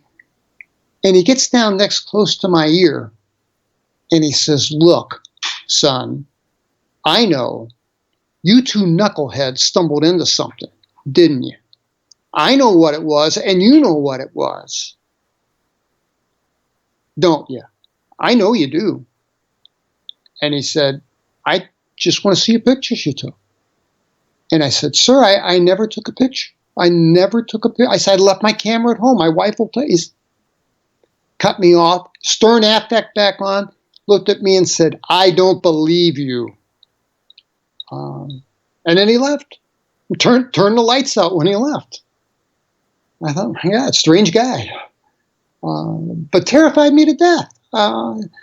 And this no contact order with Toby was something, because I did see Toby one last time, and that was kind of poignant, and that was something I want to talk about, but briefly. But when it came time to go home, they gave us what I referred to in the book as a bucket of pills, and they gave us both Assuming they gave Toby, I didn't talk to him, but I had all these capsules, and I was to take 3 a day with meals, morning, noon, and nighttime. And they sent a nurse to my house every evening to count my pills, to make sure that I'd taken them correctly. And about the 3rd day of taking these pills, my wife's like, "What is wrong with you?" And I'm like, "I don't know. I feel kind of loopy." And she says, "Loopy, you're drunk. There's something wrong with you." And she made the connection. God bless her. She made the connection and said, "It's those pills you're taking." Now, I had a physician's desk reference, which at the time it had a photograph of every pill manufactured, approved by the FDA. God, I wish I'd saved just one of those capsules. And those capsules were not in that PDR anywhere. So these were something special made somewhere. And I stopped taking them. And within a week, I was back to normal, but it was gradual. So we would take and flush them down the toilet at every meal, so we'd be sure if she showed early, we had the correct number of pills for the pill count. But I don't know what that would have done to Toby's mind had he taken, all 14 days of those pills. So, with the investigation, we've got about another 3 or 4 minutes before the top of the hour. How many times did they come back? And what about filing of a report? What did they ask you to do? How intense did it get? It got intense. The Major Gregory asked me to do a written statement. And now, here I am. I know I'm not going to tell this guy I saw a UFO 5 stories tall in a city block long. I'm not going to say that because I know they're going to put me in a psych ward. I thought, but then, I wrote out my statement and I just kind of glossed it over. We went to bed. We got up at 3 a.m. We were bug bitten and sunburned and so miserable. We decided to come home and just left our stuff there by accident. And of course, this Gregory guy didn't believe that. He believed when I was in the hospital bed and he got down next to my ear and said, "You two knuckleheads stumbled onto something." He knew what we saw. I no doubt, no question. He knew it. He knew all about it. And well, and this is the other point that the audience really needs to absorb.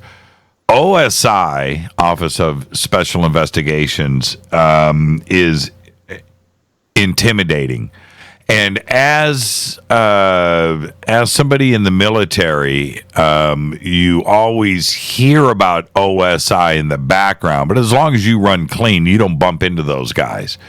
But if you do bump into those guys, it is bad news.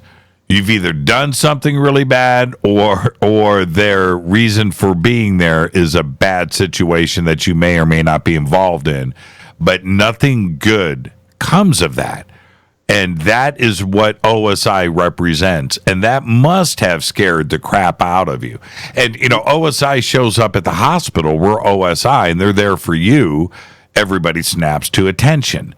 That's what OSI represents. And I know that I'm not wrong in painting that picture. That's exactly what's going on here. Yes. Yes. That nails it. It really does. I didn't know how to address the guy. I didn't know what to say. Everything I said was wrong, and everything set the guy off. And it was. Well, what did you say? We've got about 1 minute here, Terry. So, what did you say in your written statement? In my written statement, I said that we drove down, we got there, we set up our camp. Well, we made a campfire, and we laid out on some air mattresses and. Watched the night sky for a while, went to bed, woke up badly sunburned and bug bitten, and then we drove home.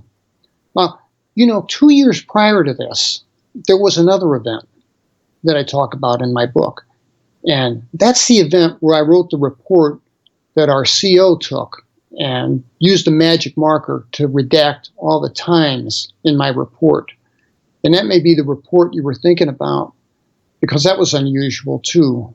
But as far as for this incident goes, it was a pretty straightforward written report, just leaving out everything from 9 p.m. to 3 a.m. And Gregory, we can discuss this when we come back, but Gregory was also asking you leading questions.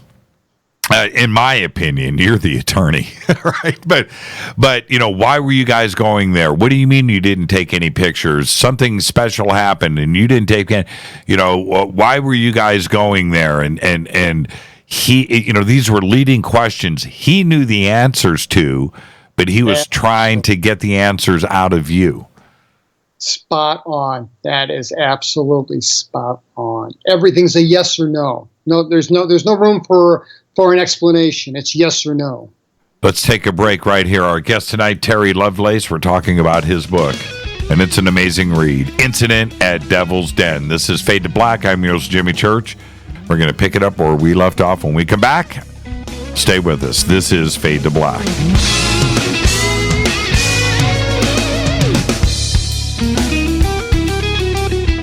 Hi everybody, this is Rob Halford, the Metal Guard on JimmyChurchRadio.com. This is KGRA Digital Broadcasting Station, Salt Lake City, Utah, Van Buren, Arkansas. Okay, nurse, let's get this man to the ER stat. Right away, doctor. We see this every day. Heart attack or angina pain due to blocked and clogged arteries. Chelation can remove obstructions or blockages from arteries and help avoid painful and expensive surgery. Now there's Angioprim. It's a liquid oral chelation product that you take with juice. You start to feel the results fast. Angioprim increases blood flow all over the body, and that means more energy and strength to take on the day with less aches and pains. 60 years of research has gone into chelation, and Angioprim is the result. A safe and easy way to unblock your veins and arteries from buildup that slow circulation. Paging Dr. Jones. Please report to the emergency room right away. Log on now for a special radio offer from Angioprim. That's angioprim.com/radio. ANGIOPRIM. Angioprim.com/radio or call 877-882-7221. That's 877-882-7221. So, you love talk radio? Then you'll love TalkStreamLive.com. TalkStream Live is always on, 24/7 with the best streaming talk shows. Find your favorite talkers and discover some new ones. It's free, readily available online or on any smartphone or tablet. Finding your favorite talk shows all in one place has gotten a whole lot easier. Just go to TalkStreamLive.com. Be sure to download the free apps from Google Play or the iTunes App Store. Your contact for current news and trending topics. KGRARadio.com. What can I say about the most popular tea on the internet? And what do customers say about Life Change Tea at GetTheTea.com? A lot. But by federal law, we at GetTheTea.com cannot make claims to how this product can enhance your health. We cannot even post our testimonies without being in compliance. So how do we get past the hump? Try our products at GetTheTea.com and see for yourself. You can send us a testimony, but we just can't post it. Bummer. Our products are GMO-free and organic. We pride ourselves in being the best we can be, and we urge you to take charge of your health. We're 11 years strong, and many of our customers have shared their successes with friends and family. Protect your colon. Log on to GetTheTea.com. That's GetTheTea.com. GetTheTea.com. GetTheTea.com. Did you know that when you're on the road with limited data or Wi-Fi available, you can still listen to every minute of Fade to Black by just calling 605-562-4482. No smartphone, app, or internet needed. It saves your data plan and no extra cost if you have unlimited minutes. Just call 605-562-4482. You can listen to me, Jimmy Church, on any phone, anytime, anywhere. Go Beckley Tappy.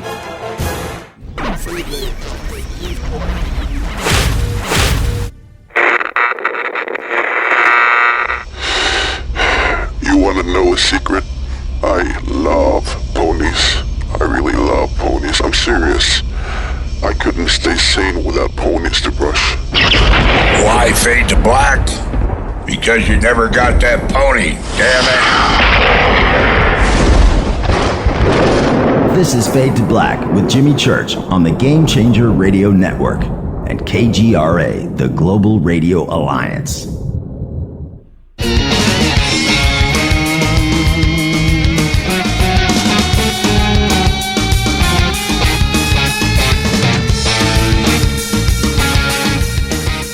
Welcome back, Fade to Black. I'm your host, Jimmy Church. You can follow me on Twitter at JChurchRadio. Our guest tonight, Terry Lovelace, discussing his amazing book, Incident at Devil's Den. And Terry, we've got so much to discuss, and I can tell that we're going to do some overtime tonight. So there you go. Be prepared for that at the bottom of the hour. We've got too much to get into here. But immediately after the OSI guys, we're going to continue with that. But what was your treatment like in the Air Force after that? You were an EMT. You had very specific professional things that you did. But how did they treat you after this?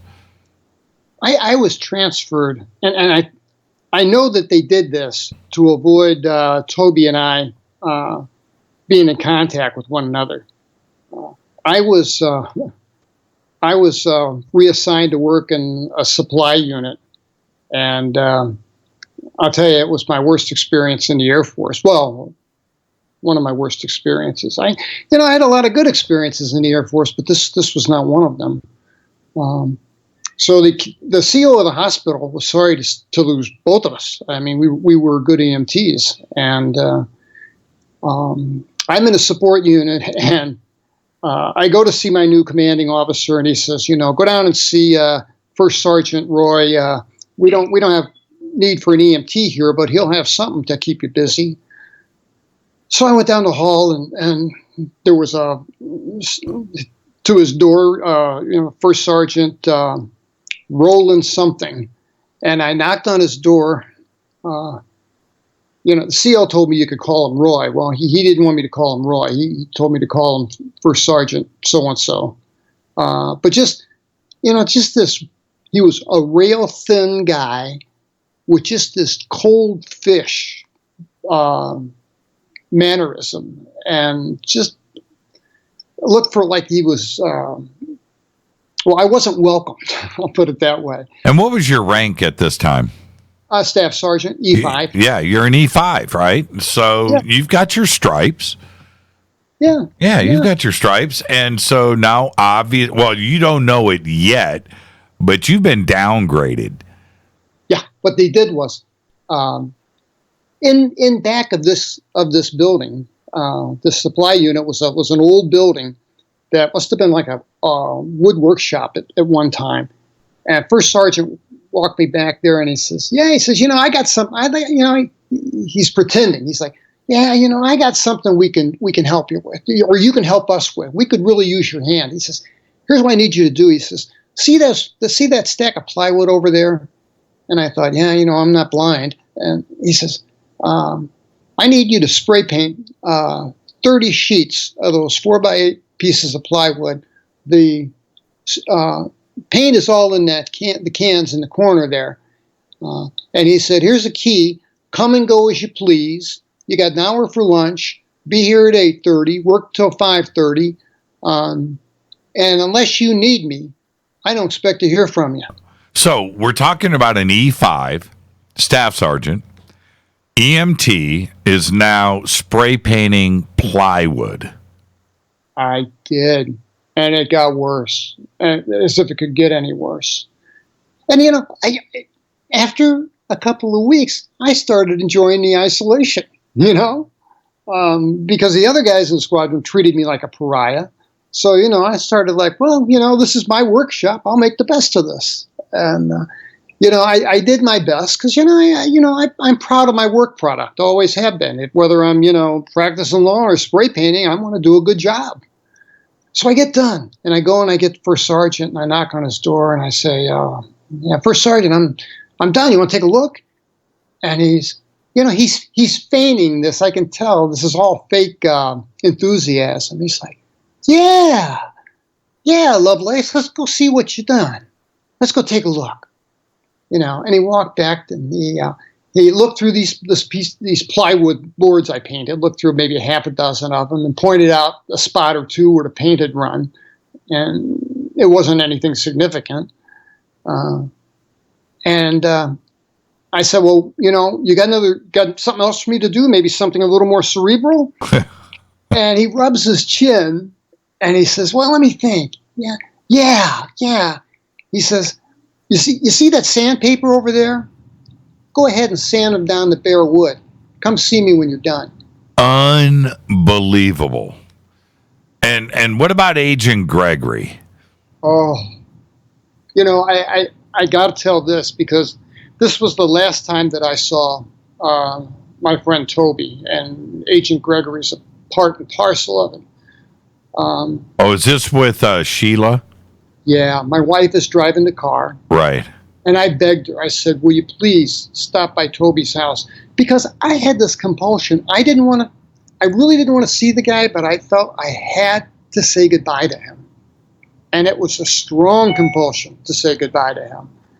And I talked her into doing that. And she pulled over, and I hopped out of the car, and I told her I'll be quick. And I ran, through the front door that, I walked through 100 times. And before, and there's Toby's wife, gives me a hard look and says, "You're not supposed to be here," and just went on walking away. And Toby must have heard this exchange, and he walks around the corner, and he's a train wreck. I mean, he's wearing a dirty T-shirt, and it just wasn't Toby. And his jeans were dirty. He didn't have shoes on, and he walked up to me. He hadn't shaved, and I could smell vodka on his breath. And this is 11:30 in the morning now, and I knew Toby could nurse a beer for 2 hours. A 12-ounce can of beer, he was not a drinker. And he came out, and his eyes were bloodshot, and it was a real awkward moment. For some reason, that moment is burned in my memory almost like the birth of my kids. I don't know why, but it was important at some level. And I didn't know. I'm standing there. We're 2 feet apart, and I felt that it'd be appropriate to embrace him or at least shake his hand. But I'm looking at my shoes, and I said, I just wanted to stop by and wish you well and tell you I enjoyed working with you. And he was a short guy. And that's when I looked up, we made eye contact, and his eyes were just bloodshot. And he said, "It happened, didn't it?" And I said, "Yeah, Toby, it happened." And he said, "We're not crazy. I'm not losing my mind." I said, "No, Toby, it happened. You're not losing your mind." And with that, I broke my gaze with him, turned around, and I ran to our car. Anyway, hopped in the car. There were two policemen in a parked car in back of us, and they got my wife hemmed into this parking spot. And she's crying. She's freaked out. They're going to arrest us. And I'm like, "No, you got to calm down. If they were going to arrest us, we'd be in handcuffs. Trust me." Right. Did they follow you there, and you were only inside for a couple of minutes, right? 4 minutes. So they were either following you or they were watching Toby's place and saw you pull up, but could have been happenstance. We had a little orange Carmen Ghia, so it was kind of an unusual car. Right. But yeah, they followed us right on our bumper home. We were coming from the grocery store, and my wife parked, and I got her to calm down, and I grabbed the groceries and I unlocked the door, and the phone's ringing. And I dropped the groceries and I pick it up, and I said, "Sergeant Lovelace," and it's Agent Gregory. Okay, so just to understand, You walk out of Toby's house. You say goodbye for the last time. He says, "Did this really happen? We're not crazy." He's obviously on the edge of losing it.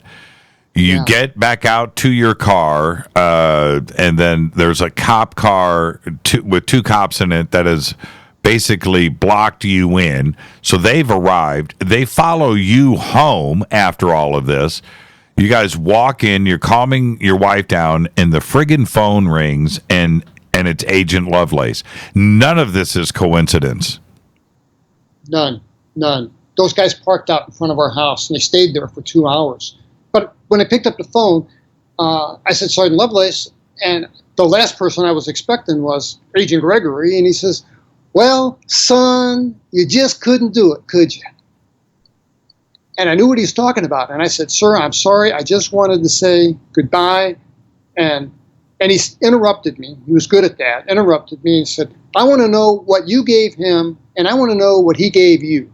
Well, they gave you a direct written order to stay away from Toby. Yes, I violated an order. You violated and he told me that. He said, it really, me off whenever people disobey my order. And he said, let me talk about sarcasm. He says, "You're just dying to change uniforms, aren't you?" Ooh, man. And he says, that's a threat. I got something in black and white stripes that'd look good on you, and I'll take your blue uniform. Would you like that? And I was dumb. It took me a minute. He was talking about alcohol, Fort Linder. He was talking about the penitentiary. And I said, "No, sir." And he just said, "Watch yourself, because I'm watching you." Expletives deleted. Did he ask you what you and Toby talked about? Yeah. He said, he asked, "What did you exchange?" And he said, "What did you talk about?" And I told him the truth. I told him goodbye. I said, "Sir, I was in there maybe 4 minutes." And that was it. And then I didn't see him again or talk to Agent Gregory again until the interrogation that happened when I was in the process of spray painting. I'm sanding off the paint that I had just meticulously put on these boards. And it's, some weeks later.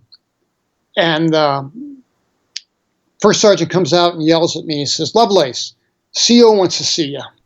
So I'm like, and he says, "Lock up." And I thought, well, that could be bad news or good news. So I lock up my shop, and I go running in, and I stopped to use the bathroom. Boy, am I glad I did. And check my appearance, and hustled down to the CO's office, and his secretary was there, and she waved me in. And he said, "Sergeant Lovelace, the OSI sent a car for you. They want to see you at OSI headquarters. They're out front right now. I wouldn't keep them waiting if I were you. You're dismissed." And I said, "Yes, sir."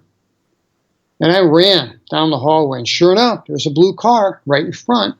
And I went and I got, there was a driver, and he opened the door for me. And I'd never been in the back seat of a police car before. I noticed, no hand cranks, the metal floor. Anyway, that's neither here nor there. But he drove us the few, maybe 2 miles to the OSI headquarters, which was an intimidating building in itself. I describe the book, the architecture is Stalin-esque, if that makes sense to you. I'm a military brat, so I've been on many Air Force bases and Army bases, and that is, whatever it is, whether it's OSI, civil investigations, all of those military police buildings are very Stalin-esque. They stand out. They stand down, I should say. Yes. Oh, and he took me down a corridor, and he had a key. First we had to go through the locked doors with the buzzer, and then the door opens and clicks shut behind you like a bank vault. Took me down to this little room. The rooms were marked alphabetically, and he took me down to room D, and he opened the door and said, "Someone will be right with you." And he shut the door, and I knew it was locked. And in this in this room, there were 3 of those fiberglass molded plastic chairs they made in the 60s, and like a 1950s vintage military steel desk with a heavy padded chair. And there was a 2-way mirror. I didn't go and cup my hands and look through it, but I remember thinking, nobody's going to be grooming themselves in this interrogation room. That's got to be what that's for. And there was a clock on the wall, and that was it. Little glass window. And I sat down. It was a little after 9, and then it was a little after 10, and then it was a little after 11. And I was so thankful I made that stop at the bathroom before I left. And around noon, here comes Agent Gregory and the captain. And the guy opens the door for them, and they come in. And they don't say a word to me at first, completely ignore me. They're talking about golf. And he made me get out of the heavy padded chair and sit in one of the uncomfortable ones. And he said, and the captain's setting up his little reel tape recorder. And he said, well, do you have any film for me, son?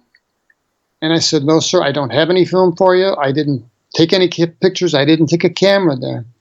And he says, well, it doesn't matter much today.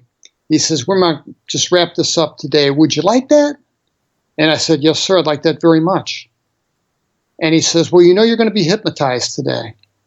And I said, what? I'm going to be hypnotized?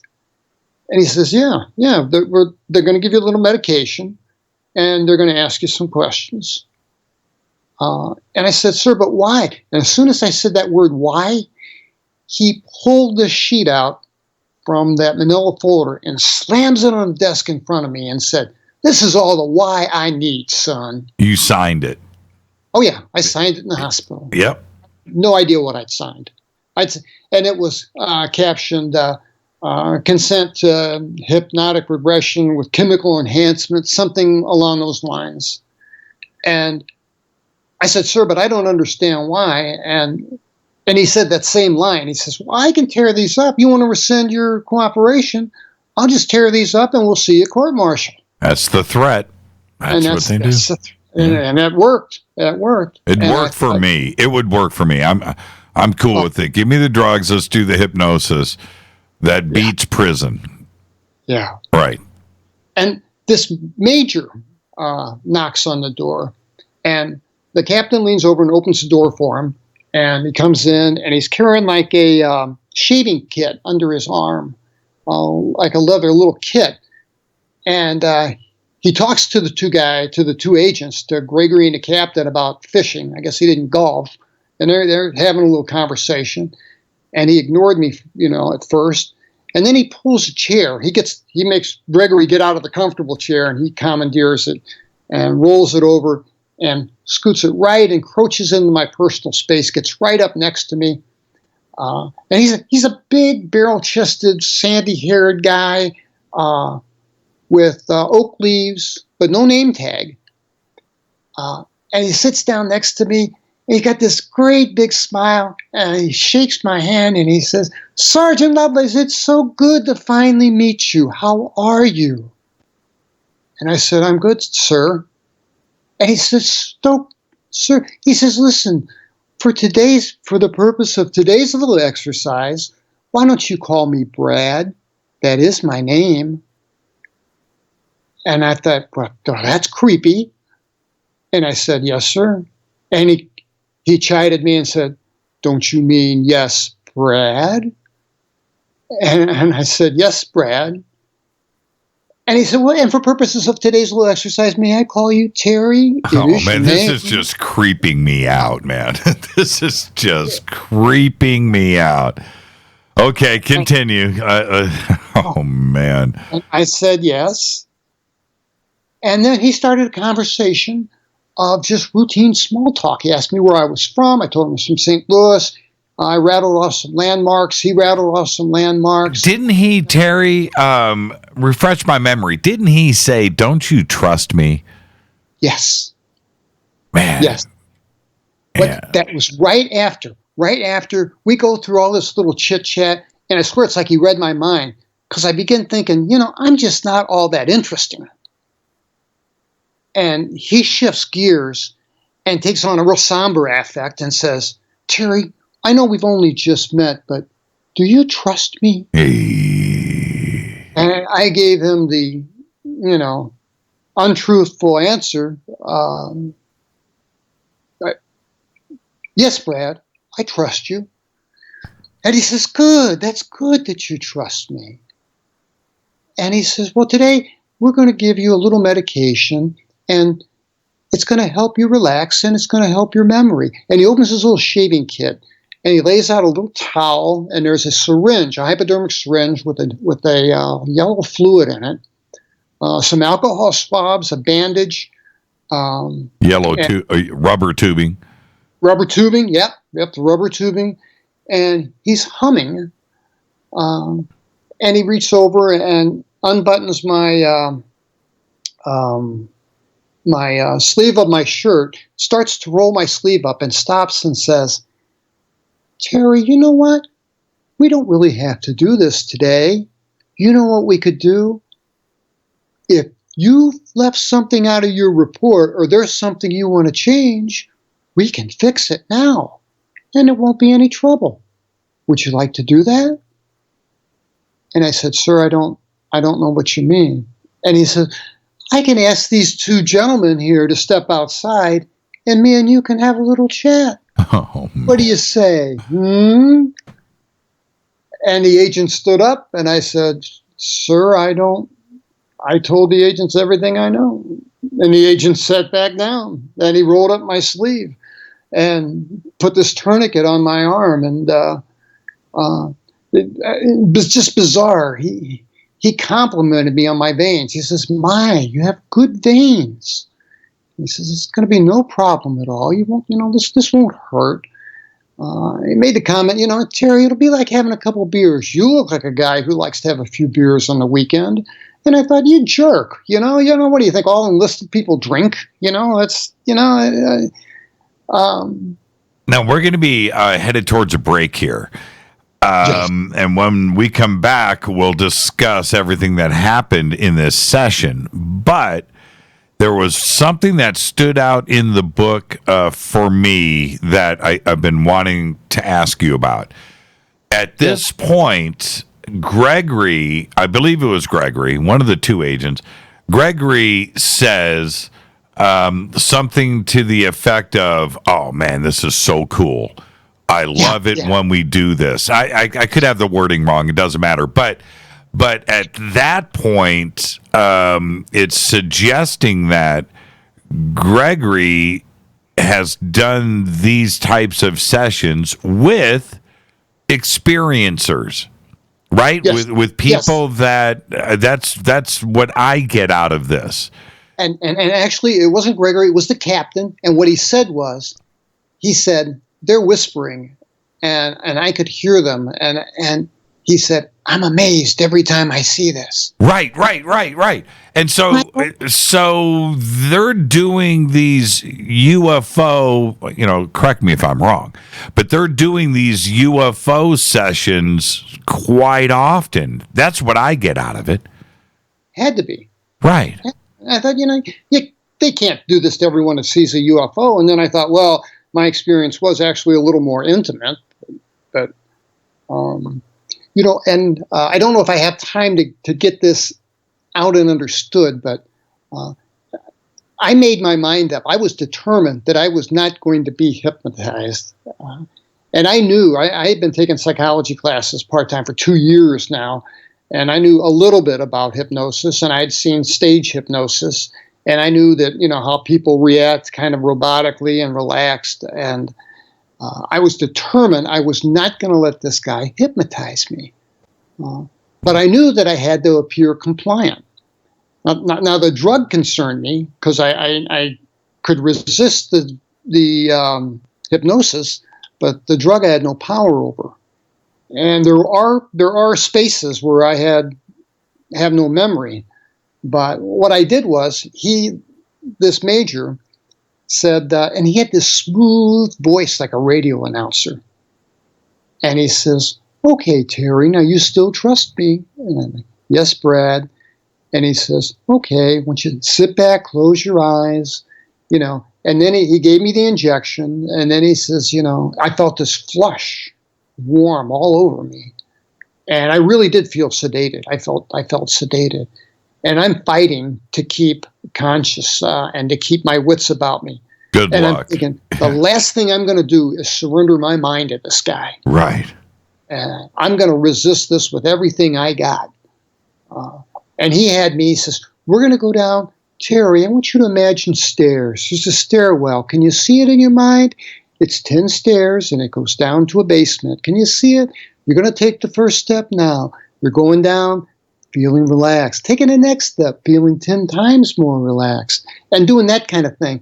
And I'm thinking, you know what? I'll go backward on the number line. He's going down. I'll go up, So I'm counting, backward, 10, 9, and visualizing myself coming out of the basement instead of going down. And he gets to this point. He goes through this long thing about feeling relaxed and having me relax different parts of my body. And what I did was I flexed and tensed my buttocks, parts of my body that I could tense without it being noticed. Just everything I could to resist this guy and resist surrendering him my mind. And I did multiplication tables in my head. I played Beatles songs in my head over and over again. And did it work? Yeah, it did. And we're going to talk about that when we come back after this break. An amazing conversation tonight, Terry, and thank you for sharing all of this. Stay right there. We're going to be doing overtime with Terry Lovelace. We're discussing his book, Incident at Devil's Den. I'm your host, Jimmy Church. This is Fade to Black. Stay with us. Thank you so much for this, Terry. We'll be right back. Stay with us.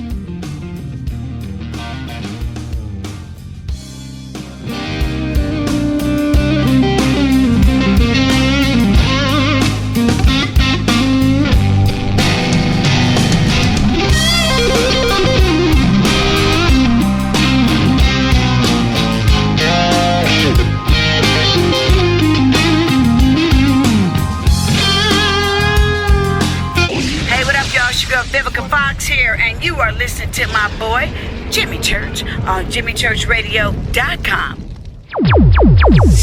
Despite popular opinion, reading a book will not make you smarter. But listening to Jimmy Church will. Hurricanes, earthquakes, wildfires. This year we've experienced more than our fair share. This is Jimmy Church of Fade to Black, and last month I decided to make sure my family does not have to worry about food should we get caught in a real emergency situation. Introducing Numana, a healthy, storable product that tastes so good that you'll want to eat it every day instead of just during those times of duress. All Numana products have a 25-year shelf life, are MSG and GMO-free, no preservatives, and are made in America. With the Numana pack in your home, you'll be able to sleep at night knowing that you've protected your family. Not only have I tasted and tested, I own it. Now you can too.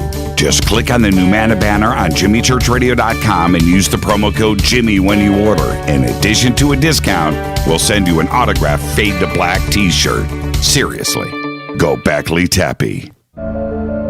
When you take the beans from Central America with dashes of Indonesian and African mixed in and then roast it to the dark side of Fade to Black, you create the ultimate brew of fringe. Introducing the Fade to Black blend from River Moon Coffee. Yes, River Moon's darkest customized roast was created for the love of Fade to Black. The alchemy of masterful roasting and smoking the beans is in every sip of this full-bodied, dark Java. I need my coffee dark, deep, with distinct bittersweet chocolate highlights, just like the bunker. Leaning further into the darkness of the roast is Fade to Black blend from River Moon Coffee. Just click on the banner at JimmyChurchRadio.com and use the promo code F2BBLEND for 15% off of your order today. Go Beckley Teppy. Hey, can we talk about something serious for a minute? Your age. Getting old has its perks. But remember, being a few years younger, you know, your hair was thicker, you didn't have so many wrinkles, that extra weight wasn't haunting you, and you just felt better. Well, we can't turn back the clocks and go back 10 or 15 years, but you can start feeling and looking 10 or 15 years younger with Nature's Youth RSF. It's a doctor-formulated daily supplement that helps your body maintain its peak performance and fight the aging process. Imagine sleeping better, looking better, and feeling better. See how Nature's Youth RSF has helped thousands of people just like you at nature'syouth.com. nature'syouth.com. The holidays are coming. Imagine how it will feel when your family and friends are asking you what you did to look so good. Your secret will be Nature's Youth RSF. It's time to start looking better and feeling better. Learn more and order your Nature's Youth RSF at nature'syouth.com. That's nature'syouth.com. Erica, Brittany, Gabby, and you're listening to JimmyChurchRadio.com. It's not a lifestyle we chose. We were born this way. KGRARadio.com.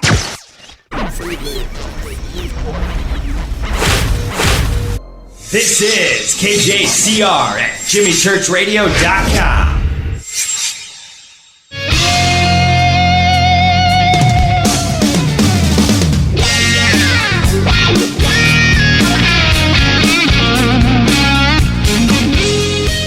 All right, welcome back. Fade to Black. I'm your host, Jimmy Church. Heading into some overtime with our guest tonight, Terry Lovelace, discussing his book. And it's an incredible read, Incident at Devil's Den. The links for the book are over at jimmychurchradio.com. And Terry, I do want to thank you in advance for this conversation tonight. And where this leads now, I'm going to help you along a little bit, because at the beginning of the session, you go over, you think you're in control, by the way.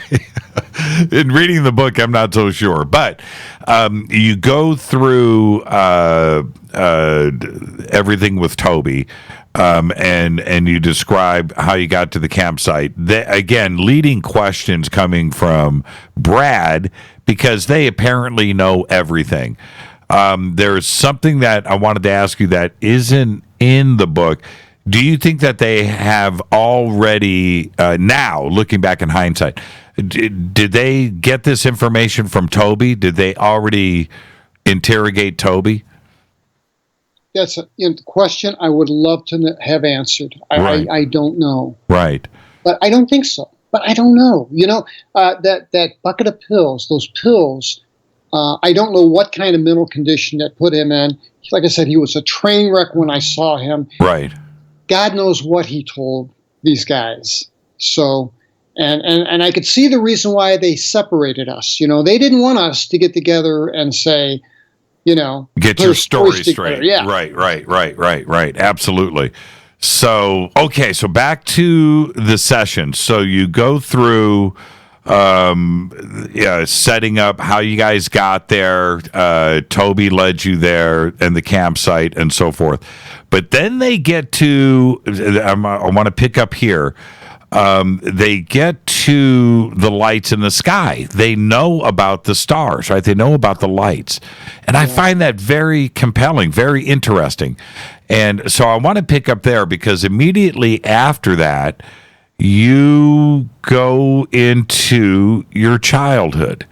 And that's where I want to lead up to. So they start asking you about the lights in the sky, and you describe the craft coming down. So let's pick up there. I want to try to get as much in before we wrap in the next 15 minutes. Yes. Yeah. And Toby's name was mentioned. Yes. Yes, it was.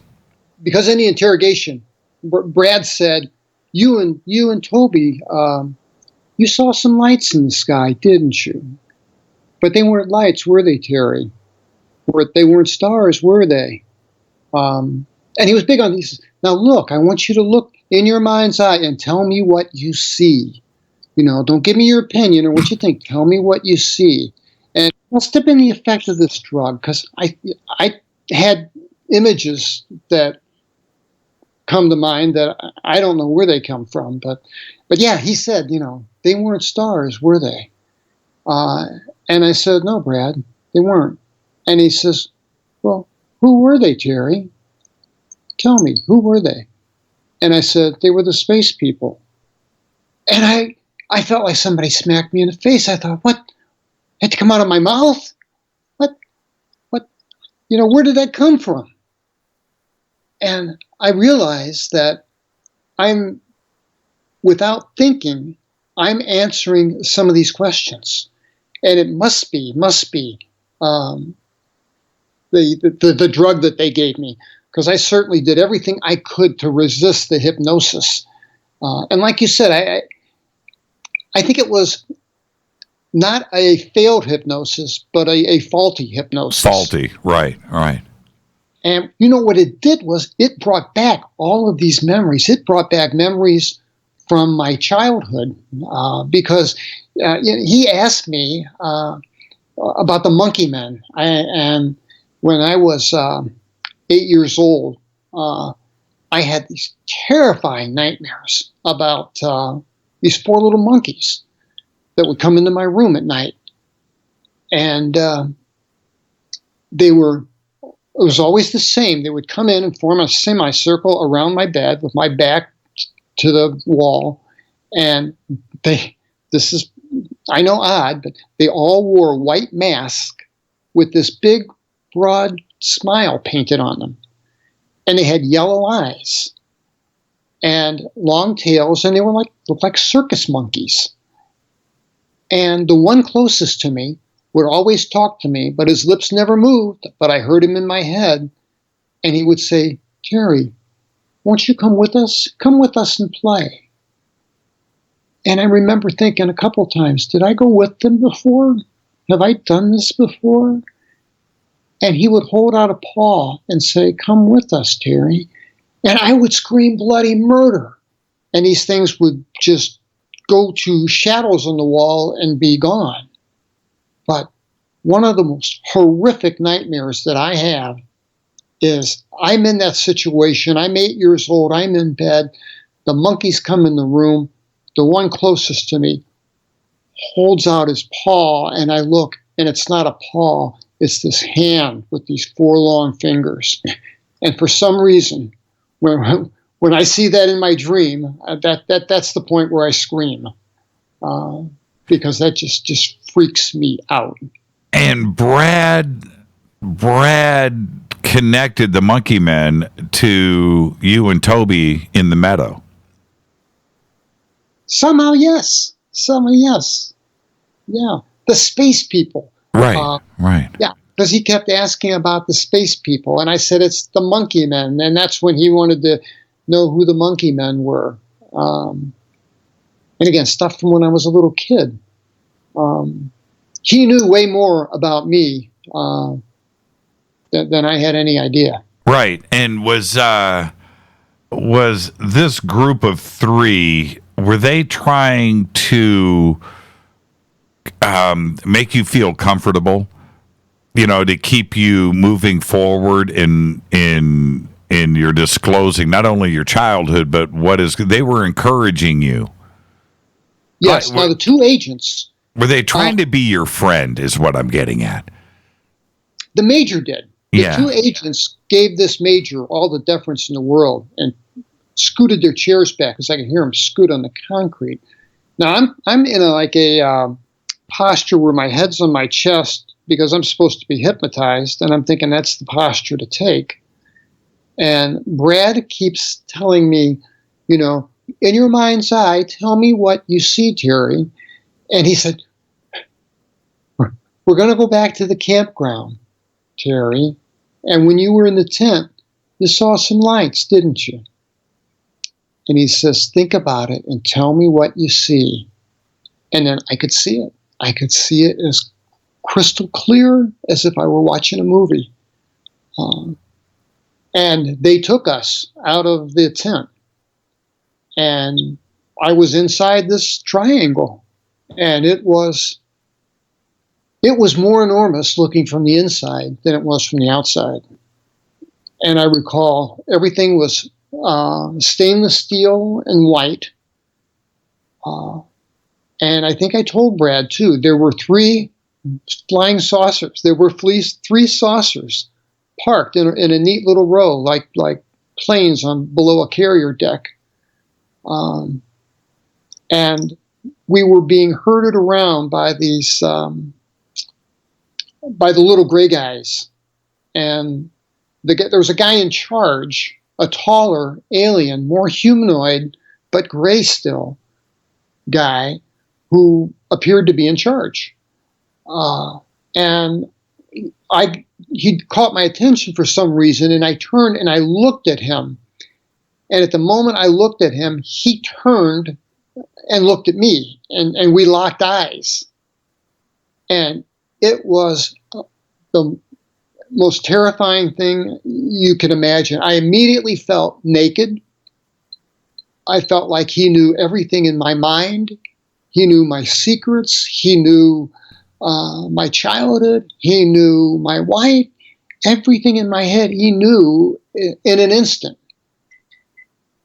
And I could just, in those eyes, when I look in my dog's eyes or my cat's eyes, I can see, love and trust behind those eyes. And behind these eyes, there was just intellect. Now, I don't know how I could tell that, but it was. It was just pure intellect. You also describe different types of beings at this point. Some were taller. And tell me about that. And it was a pretty large group, too, as well. And I think you saw humans, right? Yes, I saw 2 groups of humans. And that troubles me to this day. And maybe that's survivor's guilt, or, I don't know what happened to these people. But, Jimmy, this is hard to believe, but there were 50 people in there. Various ages. There were children, there were men, there were women, there were black, there were white. There was just a mixed crowd of people. And they were all like me, and we're all standing there. And we're waiting our turn. And some are nude and holding their clothes. What do you mean, waiting their turn? They were taking us. There was this insect-looking thing that was over 6 feet tall, that was almost praying mantis-like with the big eyes, bug eyes. Now, in my mind, I picture this being wearing a white lab coat. Now, I know that's probably not real, but that's how I picture him. Mm-hmm. And I remember I heard Toby screaming, and then that just filled me with dread. And then after that, a woman was screaming, and her scream I hear in my nightmares. This woman just screamed. And then the gray guys took me. And then, well, I know it, I'm nude. And I'm seeing this play out in front of Brad. And there are parts in this where I see things that I didn't recall. He dredged all this up from my subconscious or from somewhere. And I think at least 2 points I screamed and fainted or passed out. But the big insect-like looking thing, I was on the stainless steel table, and I would fill my lungs with air and scream, and nothing would come out. There is another part, and the book is very detailed, everyone. You've got to get the book. We are literally just these are just little snippets of the story. It's done in great detail, but there was something here that spoke to me about our military, because you describe some of these humans wearing uniforms, and they were crew members on this ship. Absolutely, absolutely, no doubt in my mind. They were dressed in tan flight suits, right? And they had orange, round orange insignias on their shoulder, And I remember orange stripes where a name tag would be. I wish I could visualize what was on that patch. I would love to know what that patch said. Well, you're a human. You're there. You're abducted. You're screaming. You're terrified. Toby's freaking out. You've got a woman there also screaming. These humans in uniform, did they care? Did they try to help you, or were they? I mean, they ignored us. Would not make eye contact with me. Would not. No, absolutely. It was like we didn't exist, and there was no doubt that these were crew members because this one guy, and there was a woman too, a young Hispanic-looking woman, also, but this one guy was working on like a panel that looked like a breaker box or something. So there's no question. These were crewmen. These weren't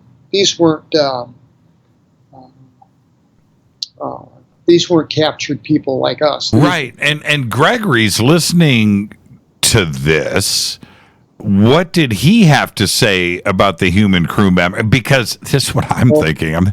They know, right? These are probably Air Force personnel that are part of this project. This is just me going full on conspiracy. But what did Gregory have to say about the human crew members in uniform? There were a couple of points, and that's one. When I mentioned that, there was a hush and a discussion and a ruffling of papers, and Brad said, you're looking, what are you seeing, Terry? And I told him, I'm seeing the men with the orange shoulder patch. And he said, okay, well, that didn't happen, Terry. It did not happen. There were no people there. That didn't happen. And you'll forget about that, and you won't remember it because it didn't happen. And they were freaked out by that. They did not like that. There were a couple of things that struck a nerve with them, and that was probably. And was it because, do you think that you would remember this and repeat this and tell the world about this later? I mean, why would they have freaked out? I mean, this is secret information, right?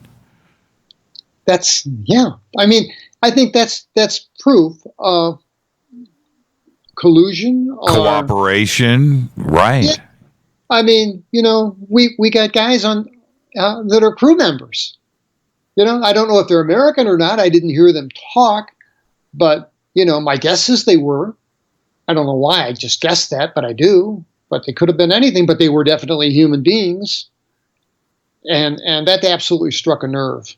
Now, I want the some of this other stuff to stay in the book. I want everybody to go and read it. There's so much there, but I have a couple of questions for myself. The Jimmy Church, I'm a dude, I'm a guy questions. Let's get to some nuts and bolts stuff. Yeah. What else did you see inside of the craft? What did it smell like? Do you remember that? I don't recall the smell. I've been asked that a couple of times, and I don't recall a smell. Now, I can't say that I recall. Okay, a smell. Fair enough. Did the craft ever feel like it was moving? No, that felt stationary. It felt stationary. Okay, now what? Next. You described stainless steel in white, and I get that. I get that visual. Was there anything on the walls? Were there any paintings? Was there anything? Was there anything like that, or was it just completely clean? No, there were hieroglyphic-like markings. There were, and they were in, where you would have an exit, like over a portal or a doorway. Have you been able to write those down and recall those? I maybe could if I were under hypnosis. I bet I could. But I saw one thing that was ornamental, and it struck me. And I don't know if I even made it into the book or not. But there was a stainless steel panel, and engraved in the metal was kind of the stylized S and then leaves, like leaves off of a plant. Wow. And maybe half a dozen. And I thought, and that was the only thing I saw that was kind of decorative. And it just seemed so out of place in this, clean. Yeah. Yeah. Session, yeah. Now, did you walk around the ship? Were you escorted anywhere else? Yeah, they took us down the hallway in the beginning. That's when I saw the group of 50 people, and that's when they took us, and the Greys herded us down this walkway that was to the side. Now, in the middle of the thing, it was all open for 5 stories up. You could look up, and there were walkways and offices, and I don't know what. But they took us down a corridor, and this is one of the things that haunts my sleep. On the wall, there was a row of aquariums, and inside these aquariums, there were these things that looked like puppies. How big? How big were the aquariums? The aquariums were all about 3 feet in diameter. Okay, so they were circular. No, they were square. They were square. Okay. They were square. There was a pinkish fluid inside them. And I saw these things that looked like puppies.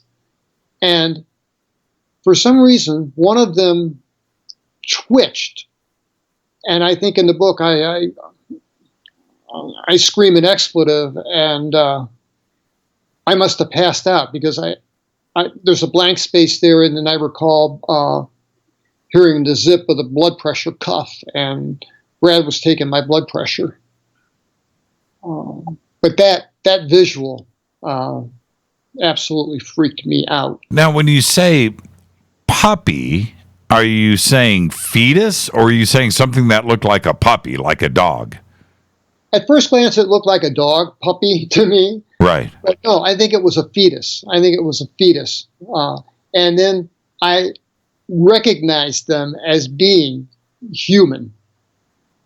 And I say this in the book. At first glance, I take these for being puppies, and I'm looking at them, and then I can see, no, these are formed. There's a vertebrae there, and there are legs, and these are embryos, but about the size of puppies. How many aquariums? I'm asked that a lot, and I got to say 50. Holy crap!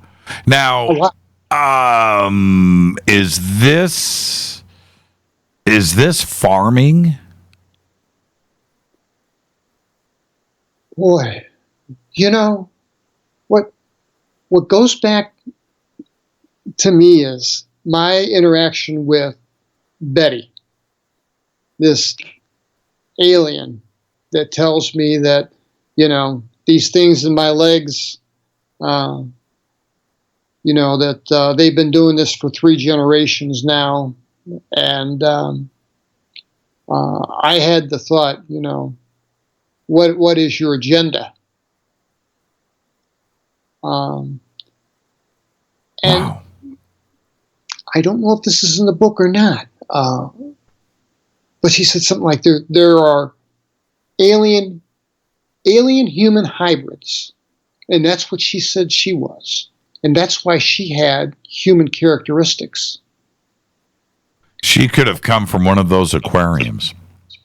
That was my thought. Yeah. That was my thought. Terry, I want to thank you. What an extraordinary conversation. I can't wait to get you on the show again. There's so much more to talk about with you. We got as much in tonight as we could. And I want to thank you for that, and thank you for opening up with us tonight. The book, the links, and all the information that everyone needs is over at jimmychurchradio.com. You can go and click and go and get the book. It is a fantastic read. And Terry, just thank you for the book and for coming out and sharing these. These are emotional memories and encounters and experiences of yours. And this audience thanks you, and I thank you. It's important, and people should know this. That this stuff is real. People should know it. We have so much more that we need to talk about, and we will do it again very, very soon. Thank you so much, Terry. And I say it at the end of every show. Keep rolling that rock uphill. Don't change. Mm-hmm. Thank you, Terry. Thank you, Jimmy. Great conversation right there. And all the way up to the end, I have got to get credits going and get out of here before the network just, does that thing and just cuts me off. And what a great conversation tonight. Again, the links are over at jimmychurchradio.com.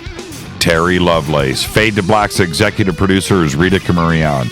Show is produced by Hilton J. Palm, Renee, Dennis, and Bob. Announcers are Steve Harder, Gene Viteau, and Mark D. Kovar. Webmaster is Drew the Geek.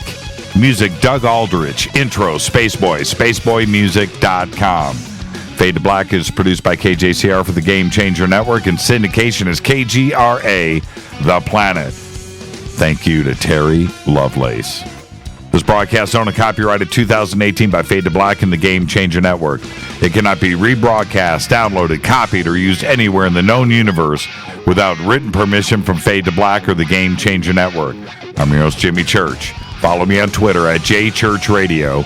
Until tomorrow night, Rob Potter is here. I want everybody to be safe. Go Beckley Teppy.